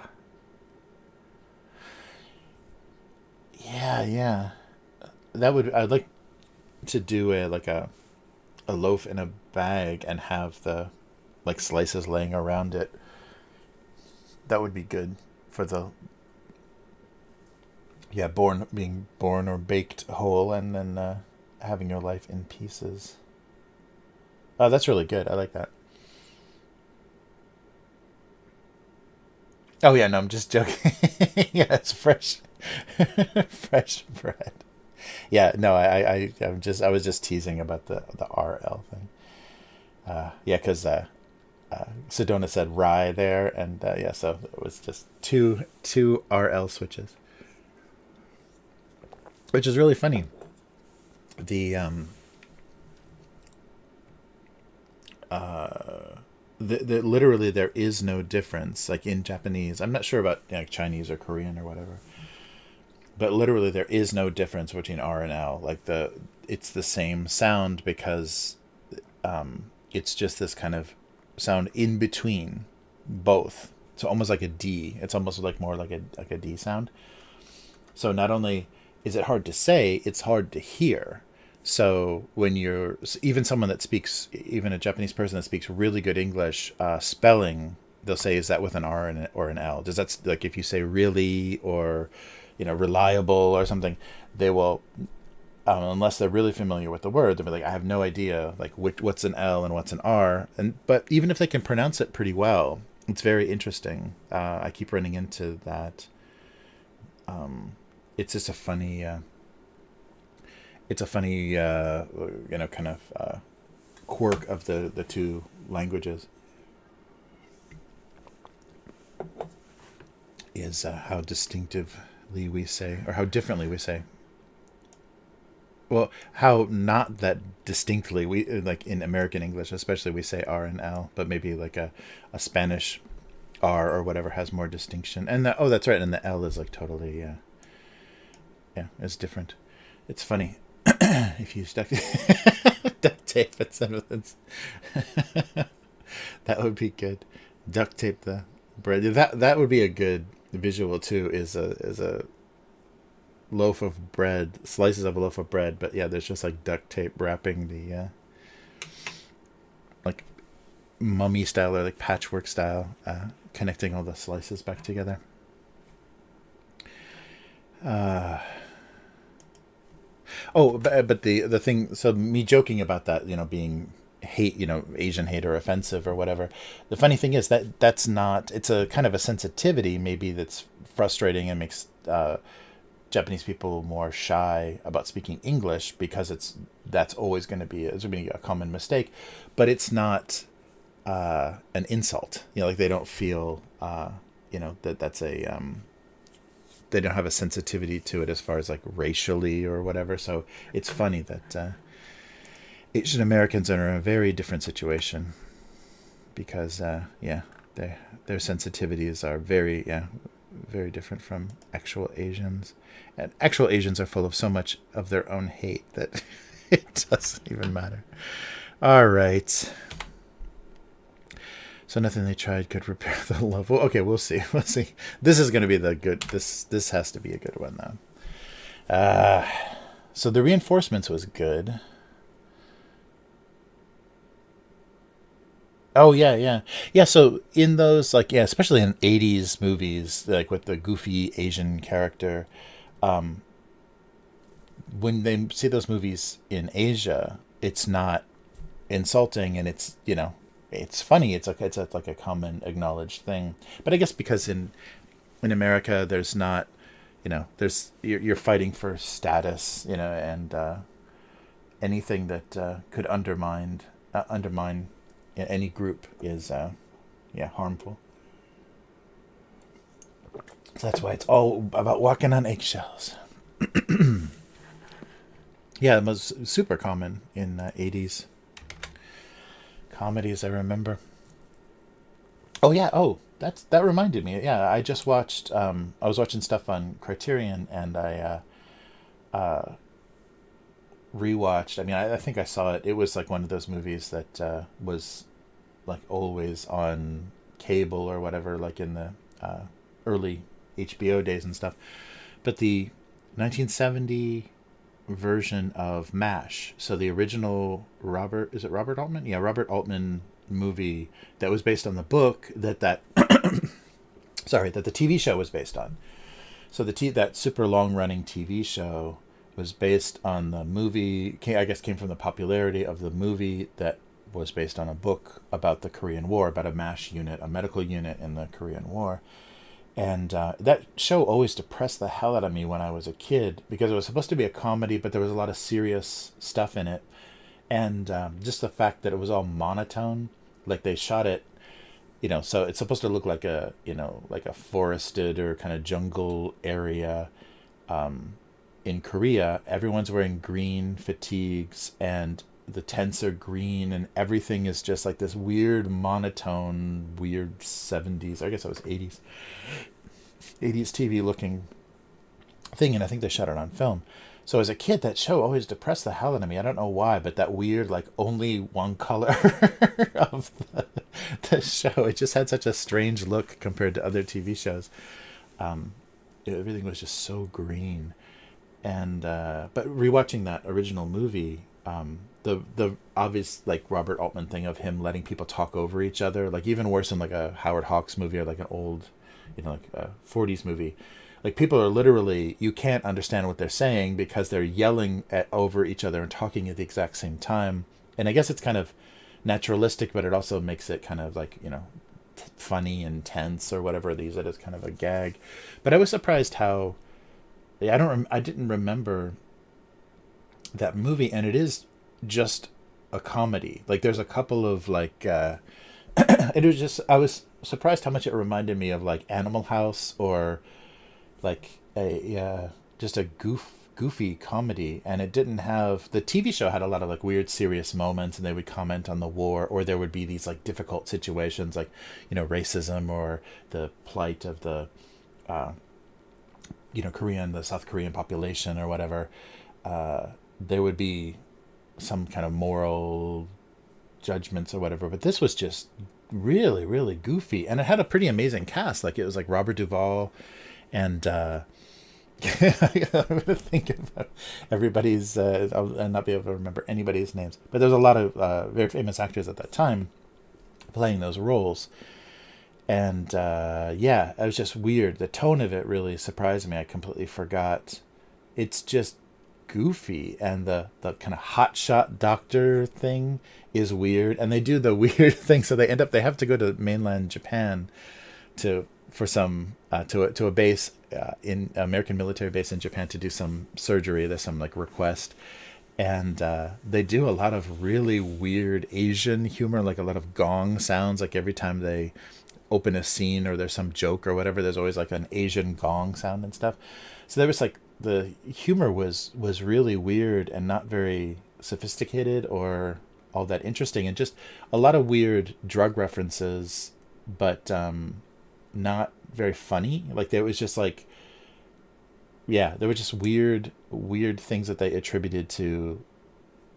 And I guess because it's the 70s, and this is the 50s they're talking about, a military conflict in the 50s, but it's the 70s, and I just was having trouble getting my head around the like what they were doing for the tone, because this is a movie that was made in the Vietnam era.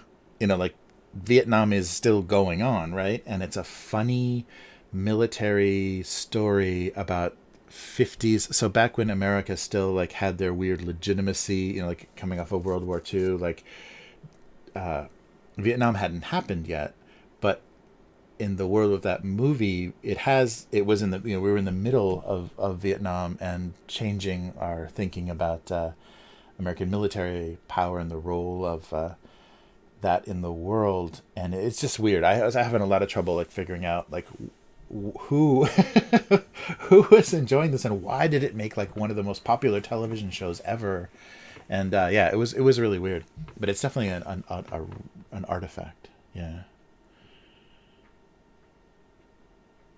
Wow, yeah, interesting. Yeah, that song is very iconic. That "Suicide is Painless," and in the movie. So I'm not sure about. I've never read the book, but in the movie, Painless is the name of the dentist, or the like oral surgeon that they have. So he has to like put guys' jaws back together and stuff that have been shot in the head, and so there's a dentist, and his name is Painless, and there's a whole storyline. There's some weird dated stuff on there that's hard to understand. So, Painless the dentist in the movie is so it's very, everybody is just, jumping into each other's beds. It's very sexual. All the doctors are like chasing the nurses around, and everybody is just, most of the characters are married, but when they're stationed at the MASH unit, when they're we're away for the war, like it's all up in the air, so everyone's like screwing around with each other, and the dentist Painless has this is so bizarre, has a chance to have sex with a young nurse, like so like some desirable young woman in the at the base, and they're alone together, and he's unable to perform, so he gets really depressed and decides that because he couldn't have sex with this young girl that he must be gay. And so he has like multiple wives. This must be explained a little bit better in the book because it's not explained well in the movie. So he has this like folding photo frame with 3 women in the photo. So they talk about his wives, and he's such a ladies' man or whatever. So back home he has 3 wives. I don't know what they're implying, but because he couldn't have sex with this young woman, he says, I must be a fairy, and so they use the term fairy, and say I must be a fairy, and so he's suicidally depressed, and because of this situation, this one-time situation, he wants to kill himself. So the doctors all stage this funeral for him, and they say, "Oh well, we know how the best way to kill yourself. Our medical expertise will give you the black capsule." And so they give him some dummy capsule, maybe some sleeping pill or something, and they have this whole funeral service for him. It's really bizarre, but I think that's the lyrics of that song are a little bit based on that incident, that part of the book. Yeah. So there was no Klinger character in the movie.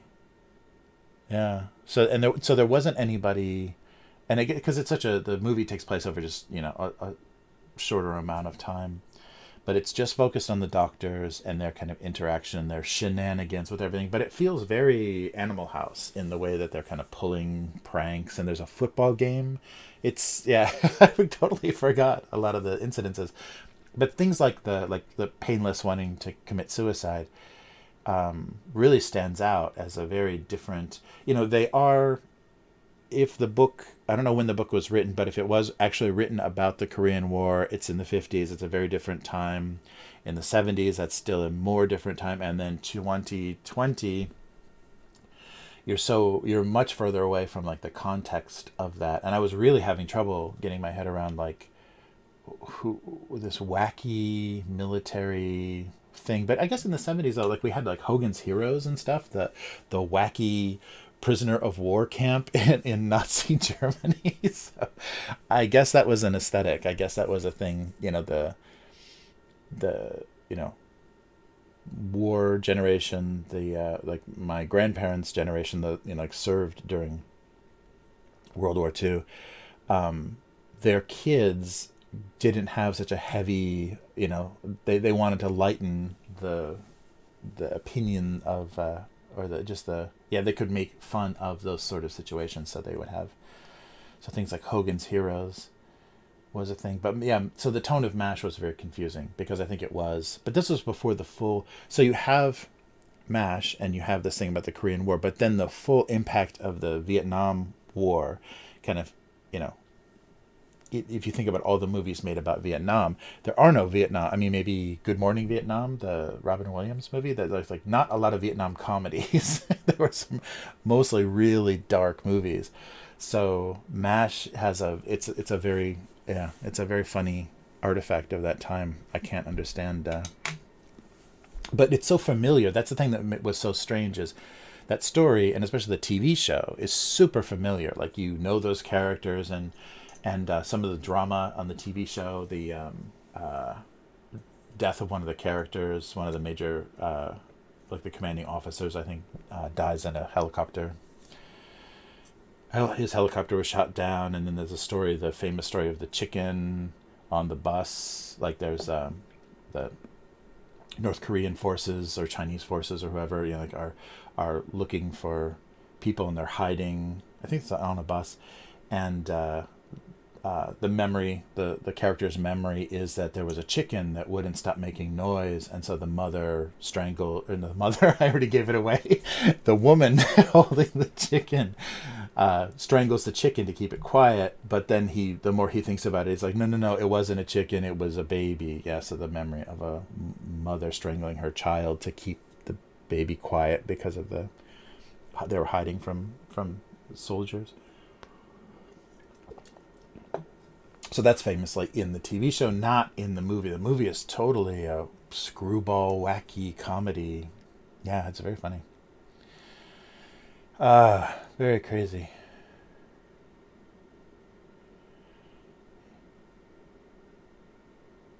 Oh, that's good hymno. Yeah, pass the torch is good. Uh, oh no, Hyphonics got a. Was it a YouTube ban? Sorry, I wasn't. Yeah, sorry, I was ranting about Mash the movie. Sorry. Or it's about he's getting. That's good too. Yeah, yeah, yeah. The new cone worried about he didn't know if he was up for up for whatever parking cones have to be subjected to. Or the job looked more difficult than he first suspected.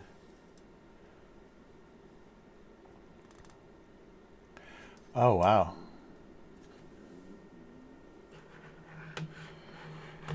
That's crazy.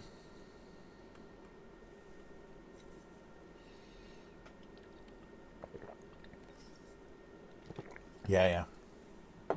Yeah, old TV shows. So much nostalgia. Mm.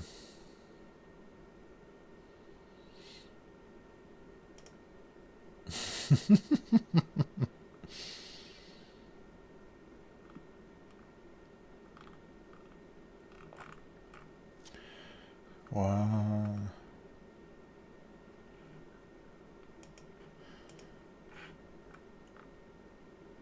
Really? Oh, okay. Wait. Oh yeah. I don't have a good way to play a video without the sound bleeding. Well, we'll just turn this down so it shouldn't bleed through. But then I can't hear it. Okay. Wait. Here we go.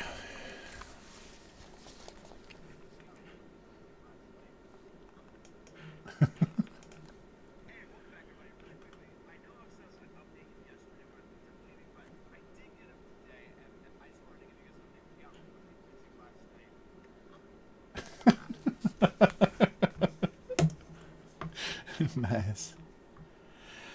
Wow. 7-day ban. That's crazy.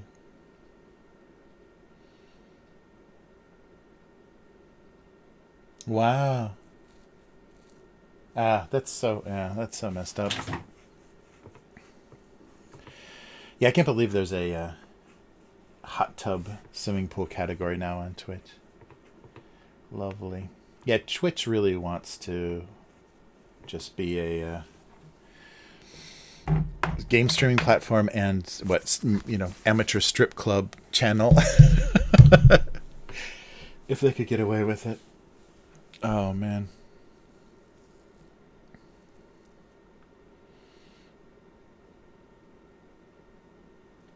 Wow. It's very bizarre. Yeah, it's weird that they can play with people's, livelihoods like that too. Because if that's well, I guess it isn't anymore for a lot of people because of the weird thing they've been doing with the ads. But yeah. All right. So what's going on with these parking cones?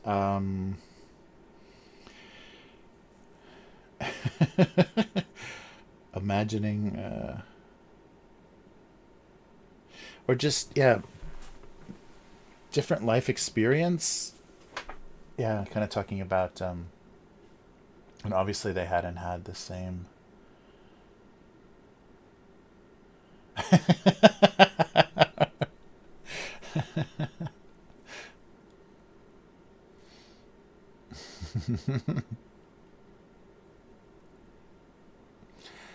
Yeah, that's so funny. Yeah, because it's always just trying to get around the,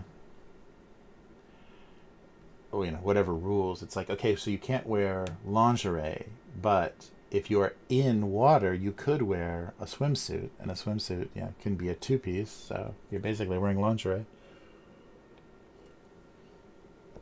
Yeah, it's really funny. Mm.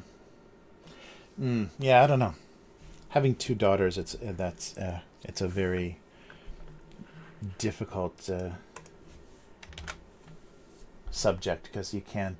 Yeah, I don't know. It's not worth worth going into. But I just think that some of these platforms are a little too complicit in certain things. All right, so afraid of what was to come, afraid of what would happen, or it was time for him to step down.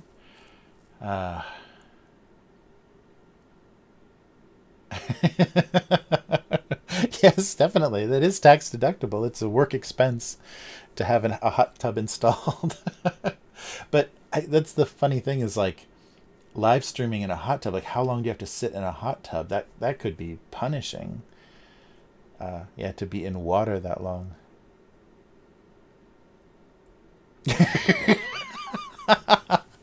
I like that game. Yeah, this is. It doesn't take long before 15 minutes under a truck, and that's what you look like. Or, yeah, Lucky. Saw some appreciation or some. Didn't realize how lucky his or how good his life had been until now. Mm. Yeah. 3 long days. uh, mm. Yes. So something about or looking his age. Yeah, something about yeah, hard to believe they were the same age, or yeah, aging differently. Um,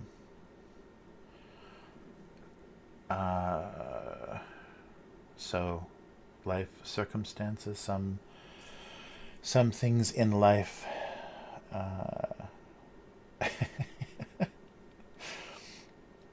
aged differently, aged.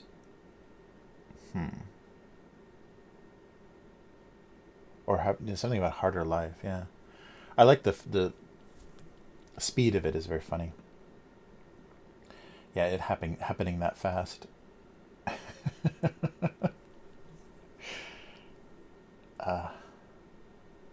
Yeah, this morning this morning they were uh, indistinguishable, completely identical.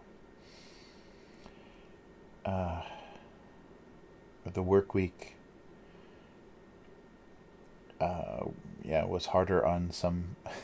Was harder on some rather than others. For some people, yeah. Let's see.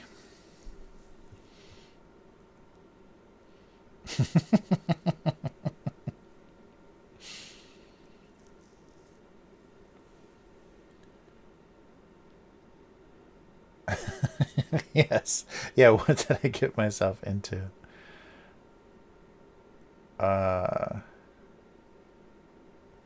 yeah, learning the ropes. Like, what are those expressions? Like, when you get a new job.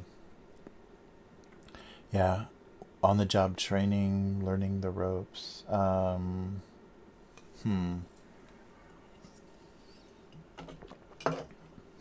He didn't want to.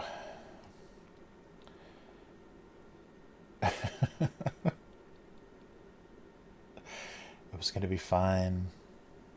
Uh-oh. Joe is censored.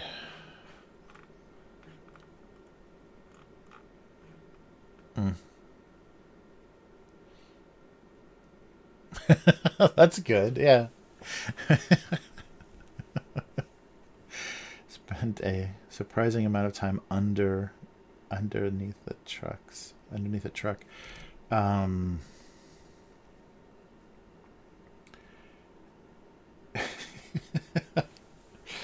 all right, come on.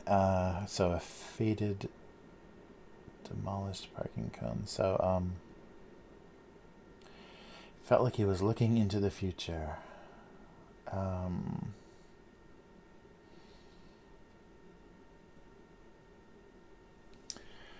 Huh.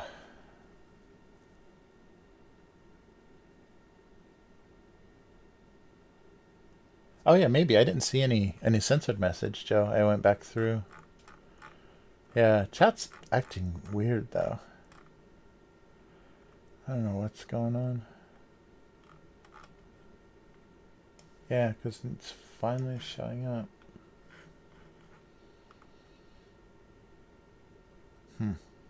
Yeah, you should be able to uncensor. Or oh yeah, country life. Oh, that's right. Country life versus city life. Yeah, he wasn't sure. Yeah, he would enjoy working in the big city. Mm,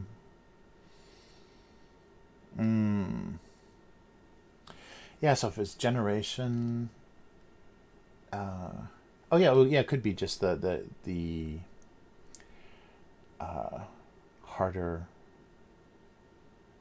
harder life. You know, previous generations of parking cones had harder lives. He couldn't deny that. What's going on? Life was just harder on some traffic cones, harder on some traffic cones than others.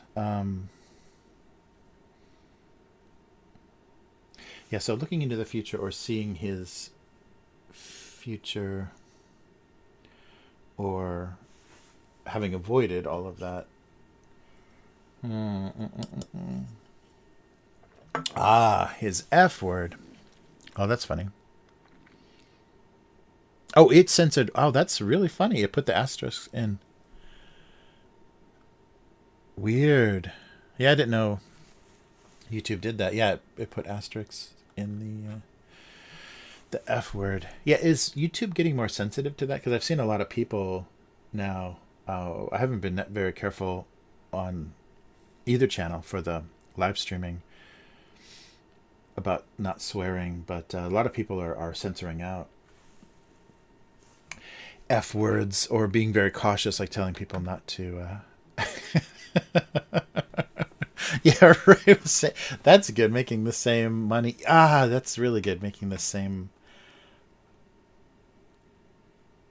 Ah, yeah, yeah. It was hard to believe they were being paid the same. Uh, yeah. With hard work and dedication, he someday he could look like that. Hmm.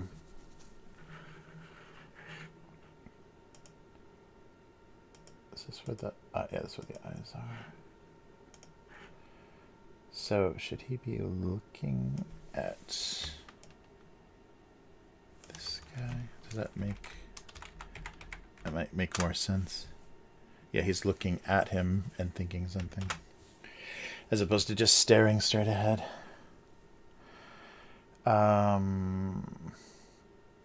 Someday, son, all this can be yours. All this will be yours.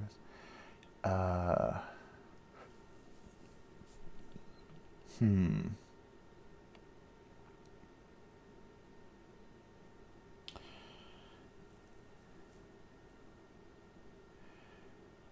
Yeah, a hard day's work.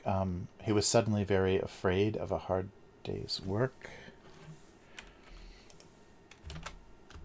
He was suddenly very afraid of a hard day's work. It's possessive, right? Days, apostrophe s. He was suddenly very afraid of a hard day's work. Yeah, that's a generational thing. Like people complaining about what are you afraid of? A hard day's work, afraid of working. He was suddenly very afraid. Afraid of. That's weird. How did I was thinking too much about that apostrophe s. He was suddenly very afraid of a hard day's work. Something about Yeah, different Mulder. Yeah, I like the location. Like they came from two different areas.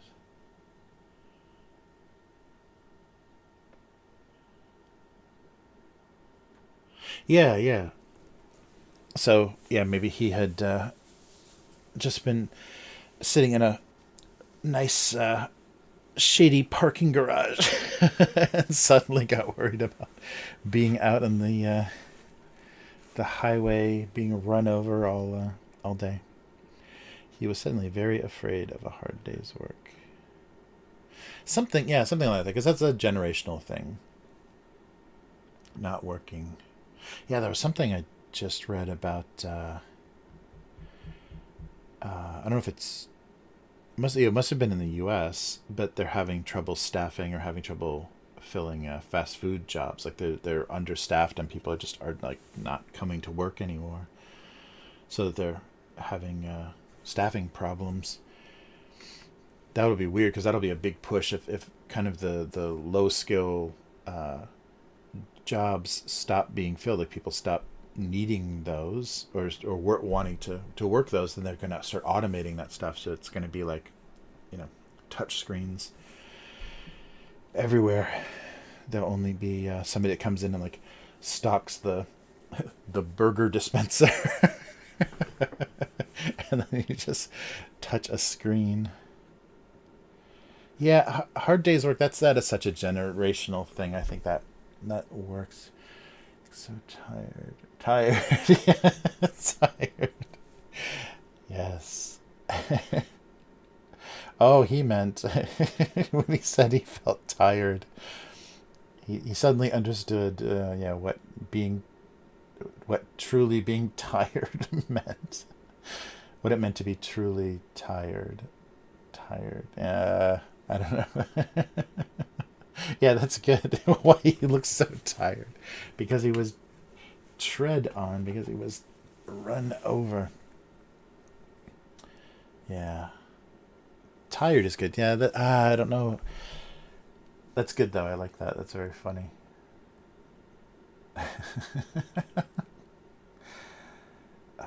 Very afraid of a hard day's work. There's a space there. Hmm.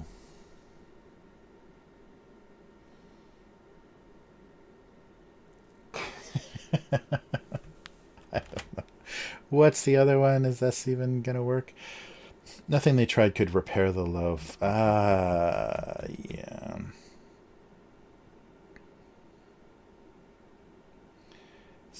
Yeah, once it's sliced. He was suddenly very afraid of a hard day's work. I don't know. Yeah, yeah, that's true. Yeah, because you're working, yeah, the combination of the rush of a restaurant plus the verbal abuse of a retail job, yeah. It's got to be wonderful. The combination. Tired. What are you? Yeah, yeah, right. You will get tired. Being tired was inevitable. Mm.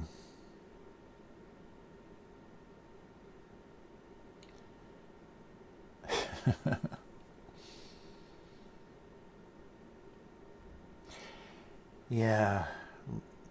The thing that I keep thinking is that, yeah, like looking into the future, he was, looking at his future. But I think, yeah, fear of hard work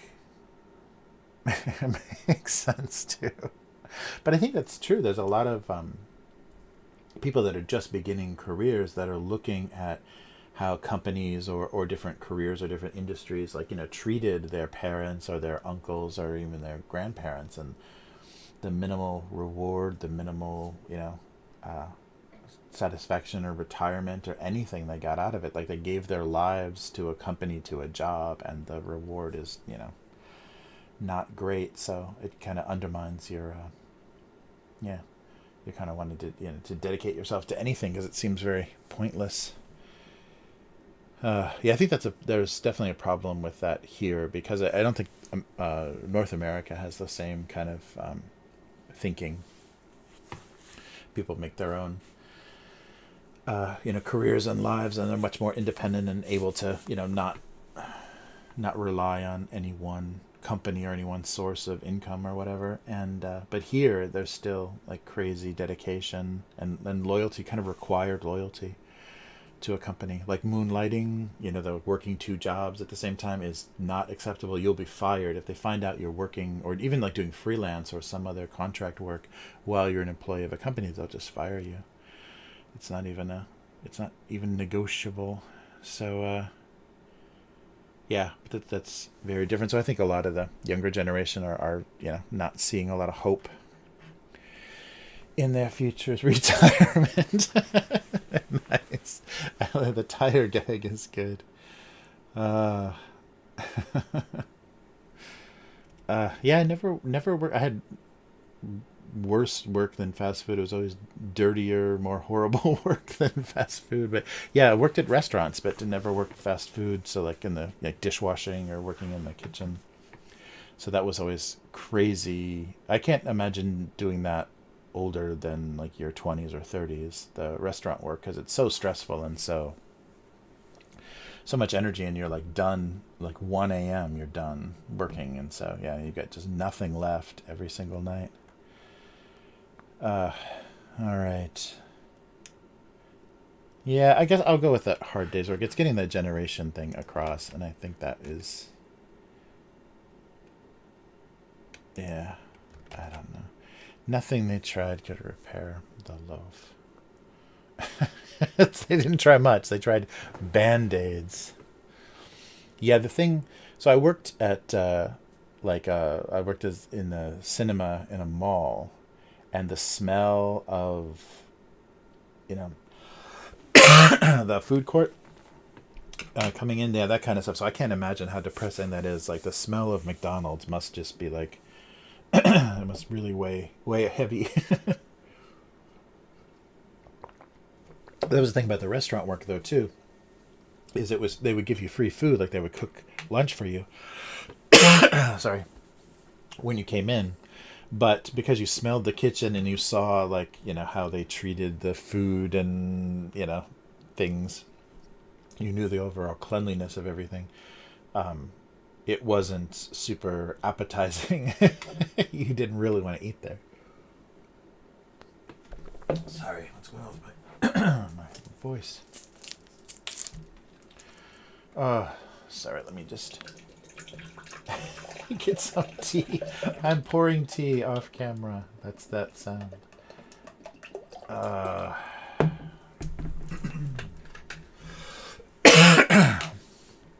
Sorry. Try not to do that towards the microphone. It's got to be nice and loud. Yeah, yeah. And I bet it like clings to you. Like, you come home and take off your uniform or whatever, but you can still smell that. Yeah. Oof. Hey, Yum, how's it doing? Wow, how you doing? It's been a while. Wow. Yeah, hope you're doing well too. It's been it's been a long time. You too, K Fun. You too, Joe. Everybody. Yeah, it's good to see everybody. Oh, that's nice. Glad everyone is still around. All right. Yeah, I think we'll spell check because of that horrible misspelling that made it through. All right.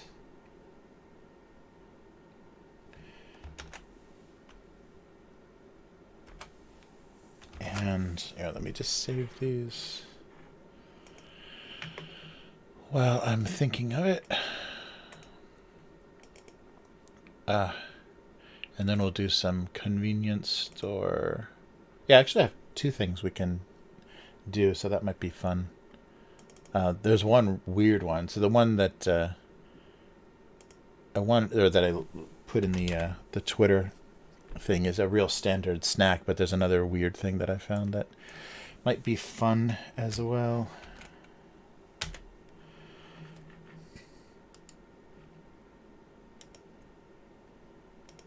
Very afraid of a hard day's work. Yeah, that is the correct expression, right? Yeah.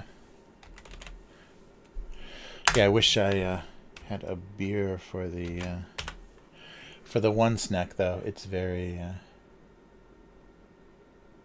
Oh, wow, Sedona, yeah, I can imagine. You couldn't keep any, yeah, I couldn't keep anything because no matter how much you watched it, uh, you could never get that smell. There's got to be, yeah, certain jobs like that. Like I think about that when I see there was a house not too far from here where a group of garbage men, like a bunch of like guys that work the garbage routes, all lived together. It was like 5 guys that shared a house, and I can't imagine they must just all smell like garbage all the time. So obviously they're single and hanging out. Yes, the weathered. Yeah, you missed the origin of that. Yeah, what was I just complaining about something? And yeah, Hypno recommended. Was it Hypno or K5? I'm sorry, I can't remember. But yeah, I've suggested the use the old and new, or the replaced, the being replaced. Damn. Sorry. FTP error.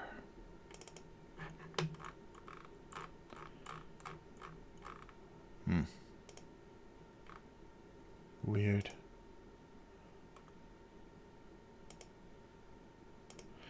Alright, sorry. Let me just put these files up so I don't forget. They don't come up for a couple of days, but I can imagine me forgetting for that long. Alright. Okay, so let's take a look at the whoops.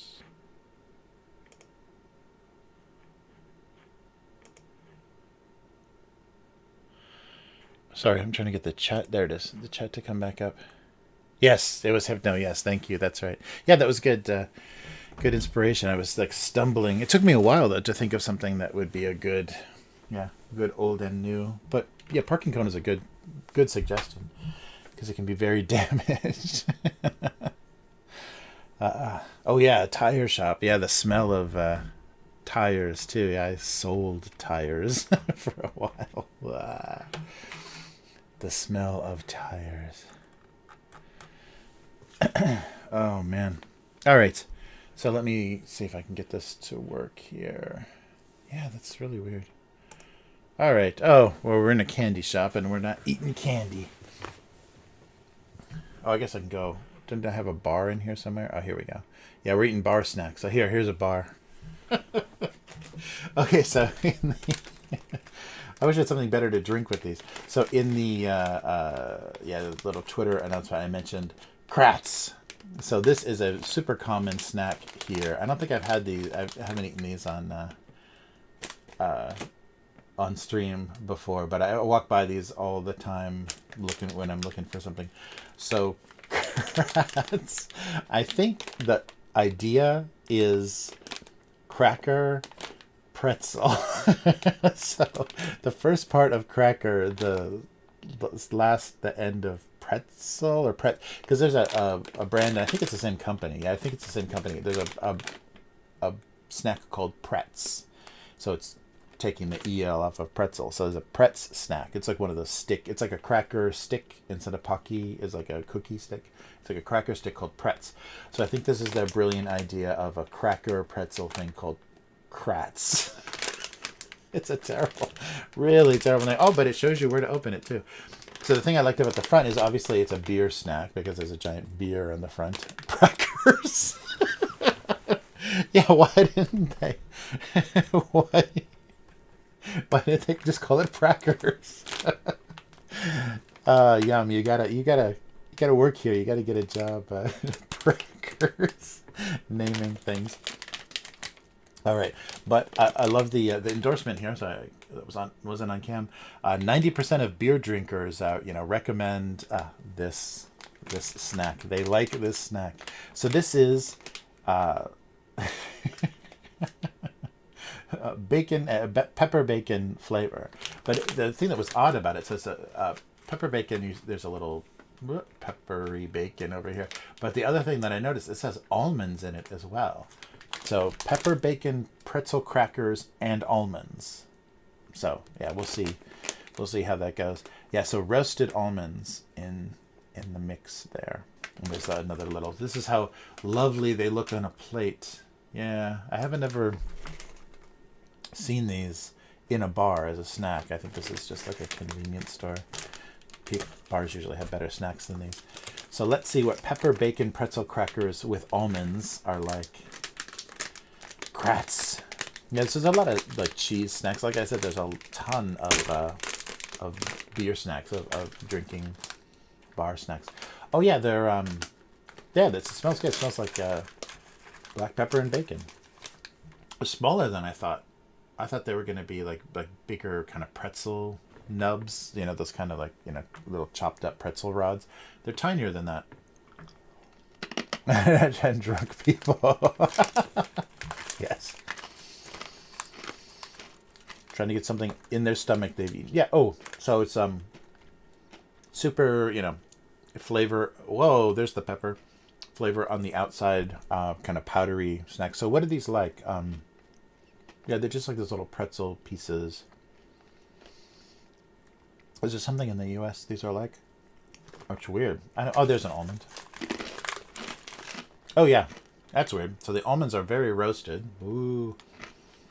But maybe also covered with pepper bacon. Yeah. It's okay.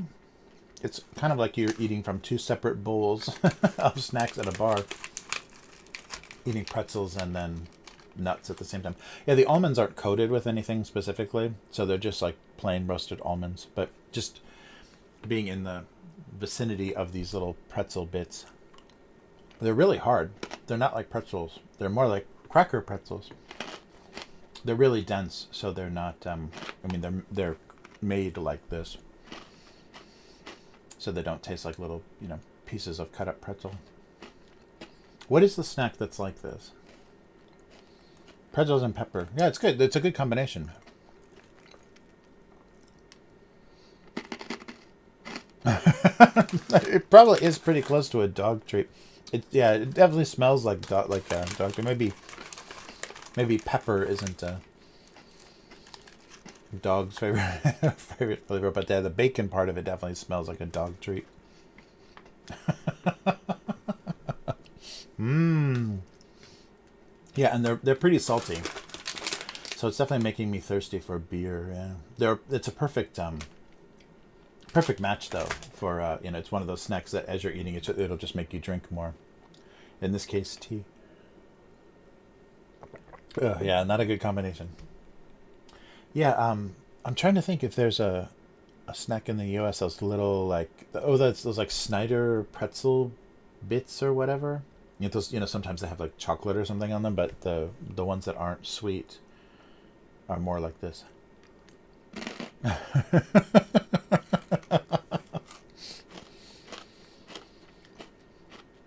Yeah.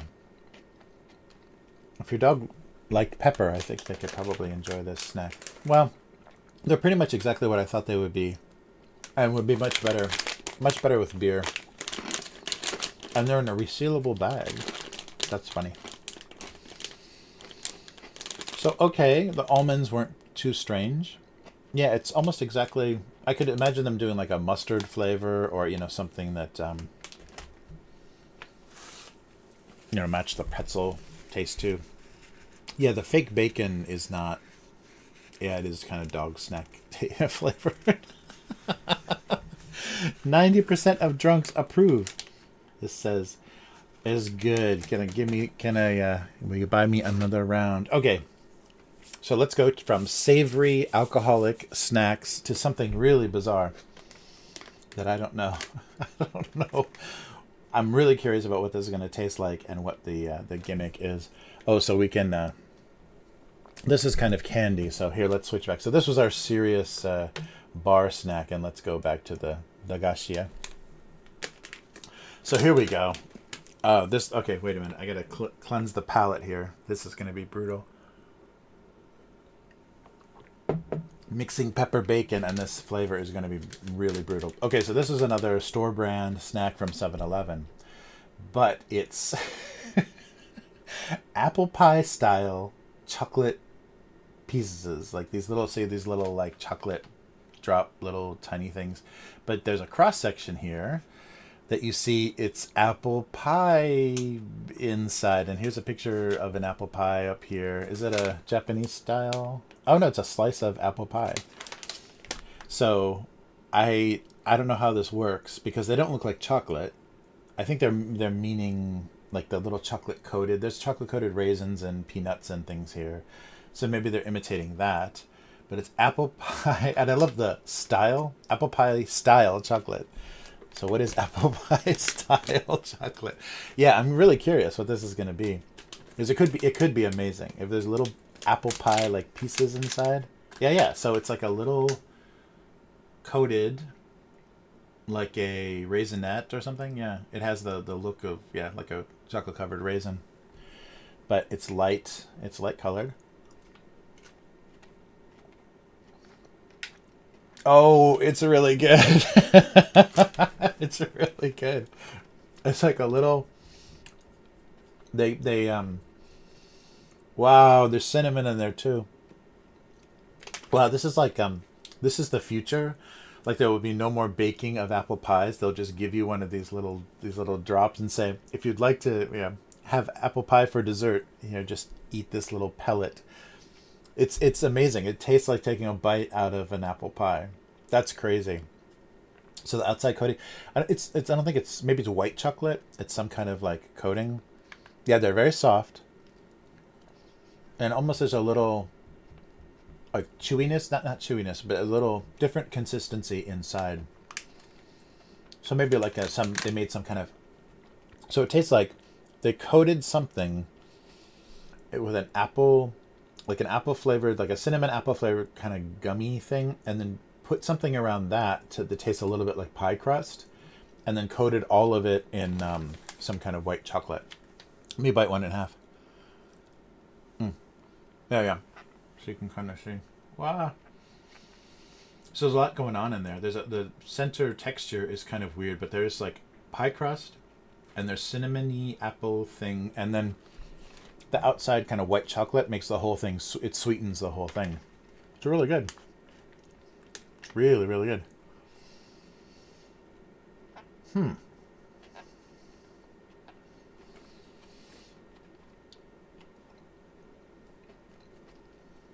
Very strange. Yeah, so this is just,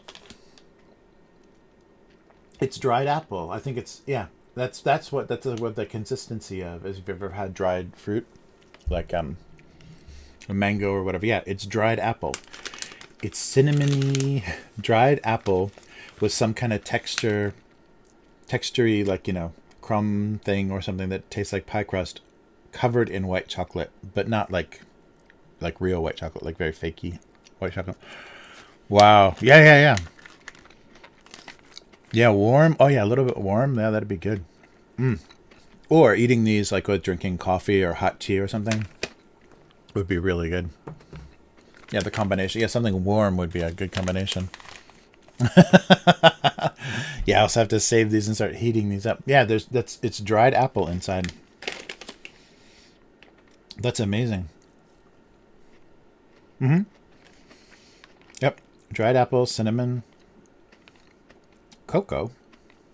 Or maybe in the chocolate. Wow. Yeah, that's a pretty good simulation of, not a delicious piece of apple pie, but kind of a cheap, just like a cheap diner or grocery store apple pie. It's pretty close to how that tastes like, and I think because it's the dried apple inside. That's crazy. Well, I'm glad that I much more interesting than the Kratz. The name is better though. If they could come up with some bizarre apple style. Wow, that's pretty amazing.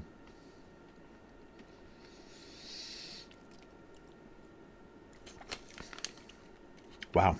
Yeah. That's a very interesting simulation of of apple pie. Apple pie styled chocolate. Yeah, Japanese are pretty crazy with their experimental kind of sweets.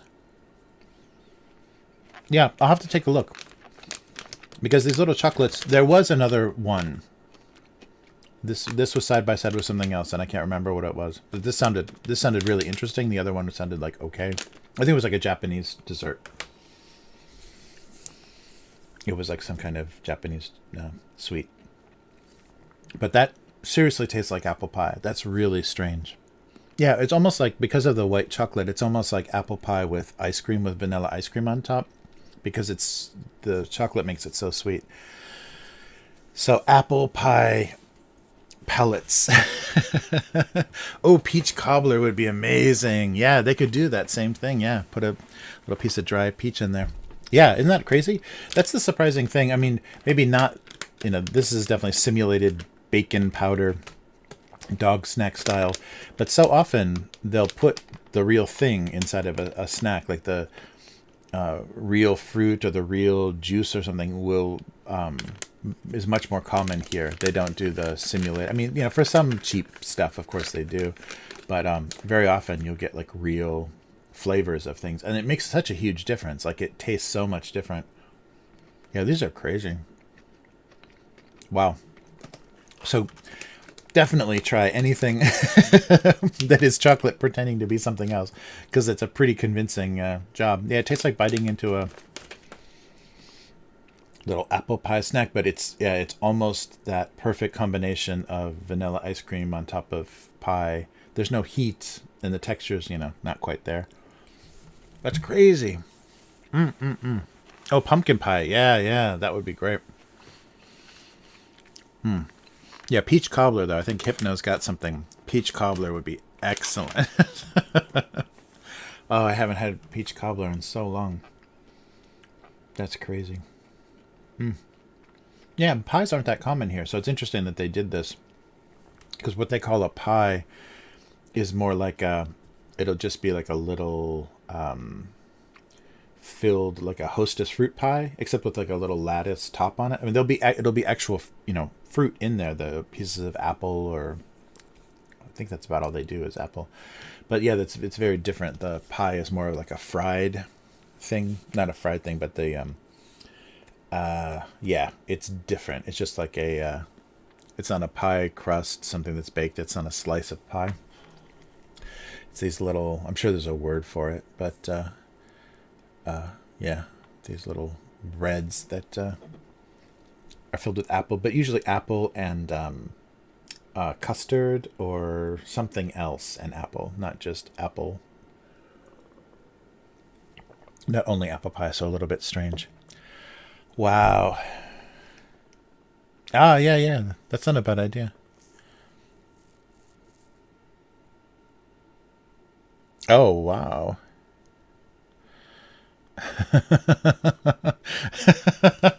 Uncrustables but pie. That would be great. Yeah, very nice. Oh.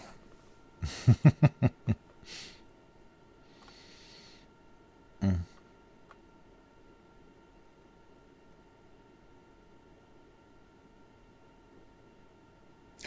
Wow.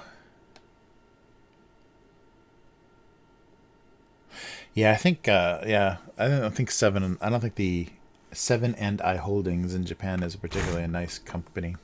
So I'm sure worldwide they're not much better. Yeah. Oof. Well, okay. So yeah, highly recommended. So I'll keep an eye out for anything else that they do along these lines, because this was very good. Very happy surprise. I'm glad I did this second as well. I'm glad I thought to do this as well. Yeah, it's so funny because it looks like the photo in the front just looks like beans. It looks not appetizing at all. I think that's why they put the apple pie picture up here, so you didn't think it was just like a dried bean or something. But yeah, it's pretty amazing. I am impressed that Japanese chocolate technology. Yeah, that's so funny. There's got to be like a laboratory for all those Kit Kat flavors and everything. They've released so many crazy flavors. I'm really curious about what the not canceled, but the rejected, the reject flavors are like. I'm sure they tried to do a few things and they're just like, this isn't quite that. It doesn't taste good. Or yeah, you did simulate that, but it tastes pretty awful. It's crazy.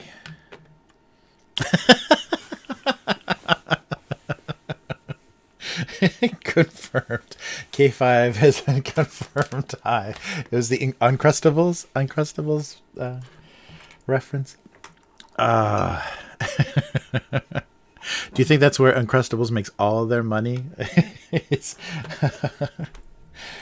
Hungry Stoners and Uncrustables are a match made in heaven. Because you got the nostalgia built in, you got the snacking, yeah, you got the different flavors. That's funny. Oh, sorry.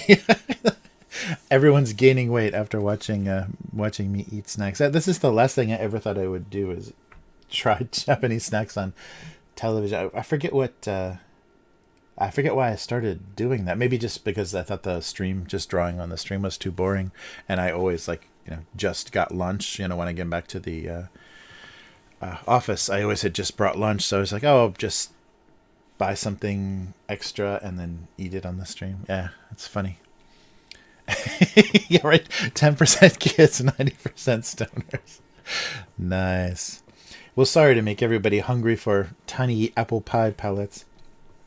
But yeah, I think I'll wrap things up. Sorry, it's a little earlier than usual. Oh wow, it's almost 4 though. But I'll do some driving soon, so I should probably get back. And that's also why I couldn't drink beer with my crats. Oh well. But yeah, it's good to see everybody. Thank you for joining me, and we'll do this again. Right. Yeah. Yeah, that's right. That started the whole thing. Good. K5 has snacks. So, no worries. All right. But, yeah, so abusecartoons.com is the website, and on Twitter at Abuse Cartoons, and then also this live stream lives on both Twitch and YouTube, and sometimes the chat works. And, yeah, the Kratz without beer. Is it Kratz? It's Kratz. It's a cracker pretzel. We've determined that it's the combination of cracker pretzel. Yeah, I know. I'm gonna have to drive, so I can't sit and drink a beer. But so Chris, if you're just coming back, if you go by 7-Eleven, try this. These are insane. So it's apple pie style chocolate from 7-Eleven. Insane.